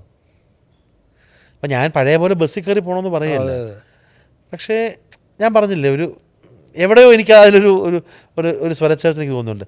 ആത്യന്തികമായി ഗ്രൗണ്ടിൽ വർക്ക് ചെയ്ത യൂത്ത് കോൺഗ്രസ്സുകാർ, ഗ്രൗണ്ടിൽ ബന്ധമുള്ള സമരം ചെയ്ത യൂത്ത് കോൺഗ്രസ്സുകാരടക്കമുള്ള നേതാക്കൾ, പരിണിതപ്രജ്ഞരായിട്ടുള്ള ആളുകൾക്കൊക്കെ വിജയമുണ്ടായിട്ടുണ്ട്. ഇപ്പോൾ ഞാൻ കവടിയാർ ഞാൻ പറഞ്ഞല്ലോ ലോക്സഭയിൽ 500 വോട്ട് പുറകെ പോയൊരു സ്ഥലമാണ്. പക്ഷേ എനിക്ക് അറിയാവുന്നൊരു പ്രദേശമാണ്, തൊട്ടടുത്ത പ്രദേശമാണ്, എനിക്ക് ബന്ധങ്ങളുണ്ട്. എത്ര ടൈറ്റായാലും ജയിക്കാൻ പറ്റും എന്നൊരു വിശ്വാസം എനിക്കുണ്ടായിരുന്നു. ഞാൻ പറഞ്ഞത് നമ്മൾ ഗ്രൗണ്ടിൽ നമ്മൾ കൂടുതൽ വർക്ക് ചെയ്യണം. ഞാൻ പറയട്ടെ, ഇപ്പം മറ്റു പാർട്ടികളിൽ ഈ ഒരു സെലിബ്രിറ്റി സ്റ്റാറ്റസ് ഇല്ലല്ലോ. അത് എനിക്കൊന്ന് മാധ്യമങ്ങളും അതിനകത്തൊരു പങ്ക് വഹിക്കുന്നുണ്ട്. മറ്റു പാർട്ടികളിലൊന്നും പാർട്ടി നയം പറയുന്ന ആളുകളെ ഇത് വിളിക്കുന്നു. ഇത് മാധ്യമങ്ങൾക്കൊക്കെ അതിനകത്തൊരു പങ്കുണ്ട്. അല്ല, ജീവിതശൈലിയിലും കുറേ കൂടെ ശ്രദ്ധിക്കണ്ടേ പൊതുവേ ജനമധ്യത്ത് നിൽക്കുന്നവർ? അല്ല, ഞാൻ ജീവിതശൈലി ഇപ്പോൾ വലിയ ഹോട്ടലിൽ പോകണമെന്നോ അല്ല, ആ ശൈലി മാത്രമല്ല, ഒരു മൊറയിൽ കീപ്പ് ചെയ്യുന്നതിൽ. അത് തീർച്ചയായിട്ടും ഞാൻ പറഞ്ഞില്ല, ഞാനൊരു മൊറാലിറ്റിയുടെ ഒരു ദിശാസൂചിക പറയാൻ ഞാനല്ല. ഈ പഴയ കാലത്തെ ഒരു മൊറാലിറ്റി അല്ല ഇപ്പോഴത്തെ ഒരു മൊറാലിറ്റി. അതിൽ പല ചർച്ചകളും ഒക്കെ ഉണ്ട്. അത് ഈച്ച് മാൻ ഇസ് ഓൺ, എല്ലാവർക്കും. പക്ഷെ ഒരു പൊതു ഇടത്തിൽ നിൽക്കുമ്പോൾ നമ്മൾ കൂടുതൽ ജാഗ്രത ഉണ്ടാകണം, ഒരു സംശയം വേണ്ട. ഇപ്പോൾ താങ്കൾ ഒരു വലിയ പ്രൊഫഷണൽ ജോലി അല്ലെങ്കിൽ ടാറ്റ കൺസൾട്ടൻസി പോലെ ഒരു സ്ഥലത്ത് രത്തൻ ടാറ്റയോടൊപ്പം പ്രവർത്തിക്കാൻ അവസരം ലഭിച്ച് ഇരുന്ന് വലിയൊരു ജോലിയിൽ ആകർഷകമായ ശമ്പളവും എല്ലാം ഇതിൽ നിൽക്കുമ്പോഴാണ് പാർട്ടി ഉമ്മൻചാണ്ടി അടക്കമുള്ളവർ താങ്കളെ ഇങ്ങോട്ട് ക്ഷണിക്കുന്നത്. ഇന്ന് ഇവിടെ വന്ന് പ്രവർത്തിച്ച് 2 വട്ടം MLA ആയി, ഒരു തവണ നേരിയ ഭൂരിപക്ഷത്തിൽ പരാജയപ്പെട്ടു, ഇപ്പോൾ കൗൺസിലറായി. എപ്പോഴെങ്കിലും ഈ ജോലിയിലേക്ക് മടങ്ങിപ്പോകണം എന്ന് ചിന്തിച്ചിട്ടുണ്ടോ? ഇല്ല, അതുണ്ടായിട്ടില്ല. പക്ഷേ എനിക്ക് ഈ രാഷ്ട്രീയത്തോടൊപ്പം വേറെന്തെങ്കിലും കാര്യം ചെയ്യണം എന്നൊരാഗ്രഹമുണ്ട്. കാരണം എനിക്ക് എൻ്റെ ഒരു ബന്ധങ്ങൾ, നെറ്റ്വർക്ക്, ഈ സോഷ്യൽ ബന്ധങ്ങൾ, എനിക്ക് ഈ ഒരു NGO സെക്ടറിലോ അല്ലെങ്കിൽ ടെക്നോളജിയൊക്കെ ഉപയോഗിച്ച്, അപ്പോൾ ഞാൻ എൻ്റെ പല സുഹൃത്തുക്കളോടൊക്കെ സംസാരിക്കുന്നുണ്ട്. അതൊരു വരുമാനം എന്നതിനേക്കാൾ ഉപരി, ഞാൻ പറഞ്ഞല്ലോ, നമ്മൾ ഈ ഒരു ദിവസം എല്ലാം നിർത്തിപ്പോണമെന്ന് തോന്നിയാൽ നമുക്കൊരു ബാക്കപ്പ് ഉണ്ടെങ്കിൽ നമുക്കൊന്നിനും പേടിക്കേണ്ട ആവശ്യമില്ല. ഒരാളുടെ മുന്നിലും ആ ബാക്കപ്പ് സാമ്പത്തികം മാത്രമല്ല. അപ്പോൾ എനിക്ക് മറ്റൊരു ഓപ്ഷനല്ല. എനിക്ക് എൻ്റെ സ്വന്തം കാര്യം നിൽക്കാൻ പറ്റും. എനിക്ക് പലപ്പോഴും രാഷ്ട്രീയക്കാരുടെ ഒരു വിഷമം തോന്നിയിട്ടുള്ളൂ. നമ്മളൊക്കെ അത് പലരും എന്തുകൊണ്ടാണ് ഈ ദാസന്മാരാവുന്നത് എനിക്കറിയാം. കാരണം അവർക്കുള്ള ആ നേതാവ് ഉണ്ടെങ്കിലേ അവന് പോസ്റ്റിൽ മുന്നോട്ട് പോകാൻ പറ്റൂ. എന്നാലും അവനൊരു ജോലി ഉണ്ടാവും, അവൻ്റെ ഭാര്യയ്ക്കൊരു ജോലി ഉണ്ടാവും. ഞാൻ പറഞ്ഞില്ലേ, നമ്മൾ രാഷ്ട്രീയത്തോടൊപ്പം നമുക്ക് വേറൊരു വരുമാന സ്രോതസ് ഉണ്ടായാൽ എനിക്ക് നമുക്ക് ബെറ്ററായിട്ട് രാഷ്ട്രപ്രവർത്തനം നടത്താം. ഒന്നിനും പേടിക്കാതെ, കൂസലില്ലാതെ, നിലപാടെടുത്തുകൊണ്ട് നിൽക്കാൻ കഴിയും. അതുകൊണ്ട് എനിക്കെന്തെങ്കിലും ചില കാര്യങ്ങളൊക്കെ ഇങ്ങനെ തുടങ്ങി അതങ്ങനെ ഞാൻ പറഞ്ഞ എൻ്റെ ഒരു മാറിയുന്നൊരു ശൈലി കാരണം ചെയ്തു. ഇനിയും ഞാൻ എന്തായാലും ചില പദ്ധതികളൊക്കെ മനസ്സിലുണ്ട്. പിന്നെ ഞാൻ ലോ ഡിഗ്രി കംപ്ലീറ്റ് ചെയ്തു. അപ്പം ഇതിനോടൊപ്പം കൂടുതൽ കാര്യങ്ങൾ ചെയ്യണം, കൂടുതൽ പഠിക്കണം എന്നൊക്കെയുള്ള ആഗ്രഹമുണ്ട്. ഒരു ജീവിതത്തിനകത്തെല്ലാം ചെയ്യാൻ പറ്റും. പക്ഷേ ഇതൊക്കെ ഒരു ദിവസം നിർത്തിപ്പോകണമെന്ന് തോന്നിയാലും അയ്യോ എനിക്ക് വേറൊന്നും ചെയ്യാൻ അറിഞ്ഞൂടല്ലോ, അതുകൊണ്ട് പോകാൻ പറ്റത്തില്ലോ.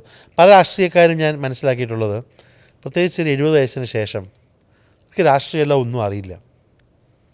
നിങ്ങൾ ചോദിച്ച ചോദ്യമില്ല, ചേട്ടൻ ചോദിച്ച പലരും ഇപ്പോഴും അധികാരത്തിന് അടി കൂടുന്നു, ഒരു സീറ്റിന് അടി കൂടുന്നു. പക്ഷേ ഈയിടെ അടുത്തിടെ US പോയപ്പോൾ അവിടെ ജെ ജോസഫ് എന്ന് പറയുന്ന ഒരു നേതാവിനെ കണ്ടു. പണ്ട് കുട്ടനാട്ടിൽ സ്ഥാനാർത്ഥിയായിരുന്നു, KSUവിൻ്റെ പ്രസിഡന്റായിരുന്നു. അദ്ദേഹം വലിയ ഉദ്യോഗത്തിലാണ്, അദ്ദേഹത്തിൻ്റെ ഭാര്യ വൈറ്റ് ഹൗസിലാണ്. അന്നേരം അങ്ങനെ ആൾക്കാരുണ്ട്. ഇപ്പോൾ താങ്കൾ അതേസമയം താങ്കൾക്ക് ഈ ഒരു അടുത്തൊരു ഓപ്ഷൻ എന്തായാലും ഉണ്ട്, കാരണം താങ്കൾ ഒരു പ്രൊഫഷണൽ ആയതുകൊണ്ട്. പക്ഷേ താങ്കൾ പറഞ്ഞ പോലെ പല രാഷ്ട്രീയക്കാരുടെയും പ്രശ്നം അതാണ്. ഞാൻ പറഞ്ഞു, ഞാനിപ്പോൾ തിരിച്ച് രാഷ്ട്രീയം വിട്ട് പോകുന്നതല്ല പറയുന്നത്. പക്ഷെ എനിക്കൊരു ധൈര്യമുണ്ട്. എനിക്ക് ഒരു നിലപാടെടുക്കാനോ അല്ലെങ്കിൽ എല്ലാ ദിവസവും എല്ലാവരെയും പോയി വണങ്ങേണ്ട ആവശ്യമില്ല എന്ന് എൻ്റെ മനസ്സ് പറയുന്നത്. നാളെ വണങ്ങിയില്ലെങ്കിൽ എന്താ, ഇപ്പോൾ എനിക്ക് സീറ്റ് കിട്ടത്തില്ല, അത്രയല്ലേ ഉള്ളൂ. എനിക്ക് കോൺഗ്രസ് പ്രവർത്തിക്കാമല്ലോ. അപ്പോൾ ആ ഒരു ആത്മധൈര്യം എനിക്ക് നൽകുന്നത് ഒരു പൊതു കൾച്ചറായി വരണം. അതെ, ആ ആത്മധൈര്യം നൽകുന്നത് എൻ്റെ വിദ്യാഭ്യാസവും പിന്നെ എൻ്റെ കുടുംബത്തിലുള്ള, ഞാൻ പറഞ്ഞല്ലോ, അച്ഛനൊക്കെ കാണിച്ചൊരു പാതയും. പക്ഷേ എന്തെങ്കിലും കൂടെ ഒന്ന് ചെയ്യണം എന്നൊരു ഒരാഗ്രഹമുണ്ട്. ഞാൻ പറഞ്ഞില്ലേ, നമുക്ക് ആൾക്കാരെയൊക്കെ സഹായിക്കണമെങ്കിൽ, ഞാൻ MLA ഒക്കെ ആയിരുന്ന സമയത്തെ, അച്ഛനൊക്കെയുള്ള സമയത്ത് പല പാർട്ടിക്കാരും ഒക്കെ വരും. നമ്മൾ അത്യാവശ്യം ഹെൽപ്പൊക്കെ ചെയ്യും. നമ്മൾ മെഡിക്കൽ ഹെൽപ്പ് അല്ലാതെ CSR ഹെൽപ്പൊക്കെ ചെയ്യും. അപ്പം അങ്ങനെ ഹെൽപ്പ് ചെയ്യുന്ന, അപ്പോൾ പണ്ടൊക്കെ നമുക്കൊരു ആവശ്യത്തിന് നമുക്കൊരു ആൾക്കാർ കാണാൻ വരുമ്പം ഒരു സഹായിച്ചുകൊണ്ടിരുന്നത് അത്ര എനിക്ക് സഹായിക്കാനേ പറ്റുന്നില്ല, തുറന്നു പറയുകയാണ്. പണ്ട് അത്യാവശ്യത്തിന് ഒരാളിപ്പോൾ വിളിച്ച് ചേട്ടൻ എനിക്കൊരു ആവശ്യമുണ്ടെന്ന് പറഞ്ഞാൽ, ഞാൻ പണ്ട് കണ്ണടച്ച് ഒരു 500 രൂപ ഗൂഗിൾ പേ ചെയ്യുന്ന ആൾക്ക് എനിക്ക് 100 രൂപ ഗൂഗിൾ പേ ചെയ്യാനേ പറ്റുന്നുള്ളൂ. അപ്പോൾ എനിക്ക് നമ്മുടെ പാർട്ടിക്കാരും എവിടെ നിന്ന് വിളിച്ചാലും ഞാനത് ഹെൽപ്പ് ചെയ്യണമെങ്കിൽ ഞാനത് ഹെൽപ്പ് ചെയ്യും, പൈസ ഉണ്ടെങ്കിൽ ഇല്ലെങ്കിലും ഒക്കെ ചെയ്യുന്നത്. കാരണം ഞാൻ അങ്ങനെ മറ്റാളുകളെ ഇത് വാങ്ങിച്ച് ശീലമുള്ള ഒരാളല്ല. പക്ഷെ സ്വന്തമായിട്ടൊരിതുണ്ടെങ്കിൽ നമുക്ക് കൂടുതൽ ആൾക്കാരെ സഹായിക്കാൻ കഴിയും, നമുക്ക് തല ഉയർത്തി നിൽക്കാൻ കഴിയും. ആ തല ഉയർത്തി നിന്നാൽ ഞാൻ പറഞ്ഞില്ല, രാഷ്ട്രീയം കൂടുതൽ സെക്യൂർ ആവുന്ന എൻ്റെ വിശ്വാസം. ഇപ്പോൾ താങ്കളുടെ സഹധർമ്മിണി കേരളത്തിലേറെ അറിയപ്പെടുന്ന വളരെ വൈബ്രൻ്റ് ആയിട്ടുള്ള ഒരു IAS ഓഫീസറാണ്. ഇപ്പം നിങ്ങൾ രണ്ടുപേരും രണ്ട് ഇൻഡിവിജ്വലാണ്. രാഷ്ട്രീയ ഉപദേശങ്ങൾ തരാറുണ്ടോ? അത്തരം ഏതെങ്കിലും കാര്യങ്ങൾ ഉപദേശം തേടാറുണ്ടോ പരസ്പരം? അല്ല, ഡിസ്കസ് ചെയ്യാറുണ്ട്. അല്ലാതെ ഉപദേശങ്ങൾ അങ്ങോട്ട് ഇങ്ങോട്ട് സ്വീകരിക്കാറില്ല. ഡിസ്കസ് ചെയ്യാറുണ്ട്. അഭിപ്രായ വ്യത്യാസങ്ങളും ഉണ്ടാവാറുണ്ട്. നമ്മളറിയാമില്ല, ഏത് വീട്ടിലും പോലെ തന്നെ എൻ്റെ വീട്ടിലും പൊളിറ്റിക്സ് ഡിസ്കസ് ചെയ്യാറുണ്ട്. ഒഫീഷ്യലായിട്ടുള്ള കാര്യങ്ങൾ നമ്മൾ ചർച്ച ചെയ്യാറുണ്ട്. പക്ഷെ അങ്ങോട്ടും ഇങ്ങോട്ടും ഇമ്പോസ് ചെയ്യാറില്ല. അത് എല്ലാ വീട്ടിലും അങ്ങനെയല്ലേ? പണ്ടത്തെ കാലത്ത് പോലെ ഒരു വീട്ടിൽ അച്ഛനും മോനും പല ആൾക്കാരും നമ്മൾ പറയത്തില്ലേ, ഞാൻ കമ്മ്യൂണിസ്റ്റാണ് പക്ഷേ ഭാര്യ ഒരു വോട്ട് വരും. ഞാൻ തന്നെ എത്ര വീട്ടിൽ പോയപ്പം ഞാൻ പാർട്ടിക്കാരൻ, എനിക്ക് വോട്ട് ചെയ്യാൻ പറ്റത്തില്ല, പക്ഷേ ഭാര്യ എന്തായാലും വോട്ട് വരുമെന്ന് പറഞ്ഞത്. അപ്പോൾ അതുപോലെ ഞാൻ പറഞ്ഞല്ലോ, അത് പറഞ്ഞ പഴയ കാലമല്ല. അപ്പോൾ എനിക്ക് അതിനകത്ത് ദിവ്യയും ഞാനും തമ്മിലുള്ളൊരു ബന്ധവും പല ആളുകൾക്കും ഞാൻ പല ചെറുപ്പക്കാർ സംസാരിക്കുമ്പോൾ അവർക്കത് അത് ചെയ്യുന്നുണ്ട്. ഈ പഴയ അതേസമയം പൊതുസമൂഹം കരുതുന്നത് ശരിയാണോ തെറ്റാണോ എന്നറിയത്തില്ല, ദിവ്യ എസ് അയ്യർ ഒരു ലെഫ്റ്റ് ലീനിയൻസി ഉള്ള ഒരാളാണ്. അവർ സർക്കാരിൻ്റെ ഉദ്യോഗസ്ഥയാണ്. അവര് ചില കാര്യങ്ങളിലൊക്കെ പറയുന്ന അഭിപ്രായങ്ങൾ താങ്കളുടെ പാർട്ടിയിലെ നേതാക്കൾ താങ്കളോട് അതേക്കുറിച്ച് എപ്പോഴെങ്കിലും ചോദിച്ചിട്ടുണ്ടോ? ചില ആൾക്കാരൊക്കെ അത് ഞാൻ പറഞ്ഞില്ല, പഴയ കാഴ്ചപ്പാടിൽ കാണുന്ന ആൾക്കാരായതുകൊണ്ട് പിന്നെ അതിനകത്ത് ചില ചുരുക്കത്തുകളൊക്കെ ഉണ്ട്. പക്ഷെ ഞാൻ പറഞ്ഞില്ലേ, നമ്മൾ രണ്ടുപേരും രണ്ട് ഇൻഡിവിജ്വൽസാണ്. അങ്ങനെ ഒരു സർക്കാർ ഉദ്യോഗസ്ഥയായി നിൽക്കുന്ന ഒരാൾ 100% സർക്കാരിൻ്റെ ഭാഗമായി നിൽക്കണമെന്ന് അഭിപ്രായം പറയുന്ന ആളാണ് ഞാൻ. ഒരു സംശയം വേണ്ട. ഇപ്പോൾ ദീപിക ഇപ്പം കൾച്ചറൽ സെക്രട്ടറിയാണ്, വിഴിഞ്ഞത്തിൻ്റെ ഇതാണ്. അന്ന് വിഴിഞ്ഞത്തിൻ്റെ വിഷയം പറഞ്ഞാൽ ഞാൻ ചോദിക്കട്ടെ, അതിനേക്കാളും എന്താ പറയുക, സർക്കാരിനെ അപ്രീഷിയേറ്റ് ചെയ്താണ് അന്ന് ചീഫ് സെക്രട്ടറി ആയിരുന്ന ഡോക്ടർ വേണു സംസാരിച്ചത്. അതാരും ഒന്നും പറഞ്ഞില്ല. അത് കഴിഞ്ഞ് സംസാരിച്ച സ്പോർട്സൊക്കെ വിസിൽ ഡയറക്ടർ ദിവ്യ പറഞ്ഞപ്പോൾ അത് ചർച്ചയായി. സർക്കാർ ഉദ്യോഗസ്ഥരുടെ ജോലി സർക്കാരിനെ സൂചിപ്പിക്കുന്നതാവരുത്, പക്ഷേ സർക്കാരിനൊപ്പം നിൽക്കണം, ഒരു സംശയം വേണ്ട. അത് ഏത് സർക്കാരായാലും, ഇപ്പം കേന്ദ്രത്തിൽ നിന്ന് ആൾ വന്ന് അതിനോടൊപ്പം നിൽക്കണം. കാരണം അവർ ഗവൺമെൻറ് സർവൻസാണ്. ജനങ്ങളും ഗവൺമെൻറ്റും തമ്മിലുള്ള പാലമാണ് ഉദ്യോഗസ്ഥർ. അവരുടെ ജോലി അത് ശരിയാക്കുക എന്നുള്ളതാണ്. അല്ല, പൊതുവേ ഏതെങ്കിലും രംഗത്താണെങ്കിലും ഏത് കർമ്മരംഗത്താണെങ്കിലും സ്ത്രീകൾ എക്സൽ ചെയ്യുമ്പോൾ ഇത്തരം വിമർശനങ്ങൾ പുറവേ വരും. തീർച്ചയായിട്ടും. പക്ഷേ എൻ്റെ വ്യക്തിപരമായ അഭിപ്രായത്തിൽ അത് പ്രസക്തമല്ല ആയിരിക്കാം, പക്ഷേ ദിവ്യ വളരെ വൈബ്രൻ്റ് ആയിട്ടുള്ള ഒരു ഓഫീസറാണ്. വളരെ ആൾക്കാർക്കെല്ലാം വളരെ പ്രിയങ്കരിയ ഓഫീസറാണ്. പിന്നെ ആൾക്കാർക്കൊരു സ്വാതന്ത്ര്യം കൊടുക്കുന്ന ആളാണ്. കറക്റ്റ്. അപ്പം ഞാൻ പറഞ്ഞില്ലേ, ദിവ്യയ്ക്ക് വളരെയധികം ഒരു ഫാൻ ഫോളോയിങ്. ഞാനീ പറഞ്ഞ ഈ ഒരു ചെറുപ്പക്കാർക്കിടയിൽ ഇപ്പം ഞാൻ കവടിയാറ് ഒരു വോട്ട് ചോദിക്കാൻ വീട്ടിൽ കയറിയപ്പോൾ ആ പെൺകുട്ടി, ഒത്തിരി ആൾക്കാർ നമ്മൾ ദിവ്യയുടെ ഫാൻസാണെന്ന് പറയാറുണ്ട്. ഹാപ്പി സന്തോഷം. എന്നോടൊരു കുട്ടി പറഞ്ഞു, ആ കുട്ടിക്കൊരു 25 വയസ്സ് കാണത്തേ ഉള്ളൂ, സാർ ഞാൻ മാഡത്തിന് ഭയങ്കര ഫാനാണ്, കാരണം ഞാൻ ഇത്രയും കാലം വിചാരിച്ചിരുന്ന IAS എന്ന് പറഞ്ഞാൽ ഭയങ്കര മസിൽ പിടിച്ചില്ല. അപ്പം അത് ഒരു റിലീഫല്ലേ? അതെ, തീർച്ചയായിട്ടും. അപ്പം അതുകൊണ്ട് ഞാൻ പറഞ്ഞില്ലേ, അത് സർവീസ് ചട്ടങ്ങൾക്ക് വിരുദ്ധമായിട്ടൊന്നും ചെയ്തില്ലെങ്കിൽ, സർവീസ് ചട്ടത്തിൽ എവിടെയെങ്കിലും ഡാൻസ് ചെയ്യല്ലോ പാടല്ലെന്നോ അഭിപ്രായം പറഞ്ഞെന്ന് പറഞ്ഞിട്ടില്ലല്ലോ ചില വിഷയങ്ങളിൽ. അല്ല, സിവിൽ സർവീസ് ഉദ്യോഗസ്ഥയായിട്ടിരിക്കുന്ന ഒരാൾ മുഖ്യമന്ത്രിയെക്കുറിച്ച് നല്ല 2 വാക്ക് പറഞ്ഞാൽ എന്തൊരു കുഴപ്പമുണ്ടോ? അതിൽ ഒരു തെറ്റുള്ള അഭിപ്രായക്കാരനാണ് ഞാൻ. അവർ സ്റ്റേറ്റിൻ്റെ ആൾക്കാരാണ്, അവരതിനെക്കുറിച്ച് പറയുന്നതിൽ ഒരു തെറ്റുമില്ല. അതിപ്പോൾ മുഖ്യമന്ത്രി പിണറായി വിജയനാണെങ്കിൽ ഏത് പാർട്ടിയായാലും നമ്മൾ, ഞാൻ പറഞ്ഞില്ലേ, ഈ ഒരു പെറ്റി പോളിറ്റിക്സിനപ്പുറം നമ്മൾ ചിന്തിക്കണം. അത് ഇപ്പം രാഷ്ട്രീയക്കാർ പറയുമ്പോൾ ചിലപ്പം അരോചകമാവാം, പക്ഷേ അതിനകത്ത് പല കാര്യങ്ങളിലും സർക്കാർ എടുക്കുന്ന നല്ല കാര്യങ്ങളൊക്കെ അഭിനന്ദിക്കുന്നതിൽ ഒരു തെറ്റുമില്ല. അല്ലെങ്കിൽ സർക്കാരിൻ്റെ, ഞാൻ പറയട്ടെ, സർക്കാരിൻ്റെ പദ്ധതികൾ, ഇപ്പോൾ ഒരു വിഴിഞ്ഞത്തിൻ്റെ ഡയറക്ടറാണ്, അത് വിഴിഞ്ഞത്തെക്കുറിച്ച് സംസാരിക്കേണ്ടതല്ലേ? വിഴിഞ്ഞത്ത് ഇത്രയും എന്താ പറയുക ഷിപ്പുകൾ വന്നെങ്കിൽ അത് പുള്ളിക്കാരി അതിനെക്കുറിച്ച് റീഡ് എന്താ തെറ്റ്? സിവിൽ സർവീസ് ഉപേക്ഷിച്ച് രാഷ്ട്രീയത്തിലേക്കാണ് ഇറങ്ങും പുള്ളിക്കാരി. എനിക്കൊന്ന് സിവിൽ സർവീസൊക്കെ ഉപേക്ഷിച്ച് വേറെന്തെങ്കിലും ഈ എഴുത്തിലൊക്കെ പോകുന്നുള്ള പേടിയായിരിക്കും. എന്തായാലും രാഷ്ട്രീയത്തിലേക്ക് വരാൻ സാധ്യത ഇല്ല. നമ്മുടെ ഈ ആൾക്കാർ ഇത് സ്ഥിരം കാഴ്ചപ്പാടിൽ കാണുന്നതുകൊണ്ടാണ്. പക്ഷേ അതുപോലെ തന്നെ എനിക്കൊരു കാര്യം ഉറപ്പാണ്, എനിക്കെങ്ങനെയാണോ മനസ്സിൽ ഇതൊന്നും ഇല്ലേലും എനിക്കെൻ്റെ വിദ്യാഭ്യാസമുണ്ട് എന്ന് മനസ്സിൽ ഞാൻ ഉറച്ചിരിക്കുന്നത് പോലെ ദിവ്യയുടെ മനസ്സിലും ഇതൊന്നുമില്ലെങ്കിലും ഞാൻ വെല്ലൂർ CMC പഠിച്ചൊരു ഡോക്ടറാണെന്നൊരു കാര്യം ബാക്ക് ഓഫ് ദ മൈൻഡിലുണ്ട്. നമ്മുടെ രണ്ടുപേരുടെയും. അപ്പോൾ നമ്മൾ അധിക പ്രസംഗികളാണ്, അല്ലെങ്കിൽ ദിവ്യ ഇങ്ങനെ പറഞ്ഞു അങ്ങനെ പറഞ്ഞു, അല്ലെങ്കിൽ ഞാൻ ഈ ഒരു പ്രത്യേക നിൽക്കുന്ന, അല്ലെങ്കിൽ ഒരു പ്രത്യക്ഷമായൊരു ലീഡറിലൂടെ നിൽക്കുന്നതൊക്കെ പറയുമ്പോഴും നമ്മുടെ ആയുധം എന്ന് വെച്ചാൽ അംബേദ്കർ പറഞ്ഞ പോലെ ഉള്ള വിദ്യാഭ്യാസമാണ്. അപ്പോൾ എല്ലാം വളരെ ശുഭകരമായിരിക്കട്ടെ. എല്ലാ നന്നായിട്ട്. Thank you.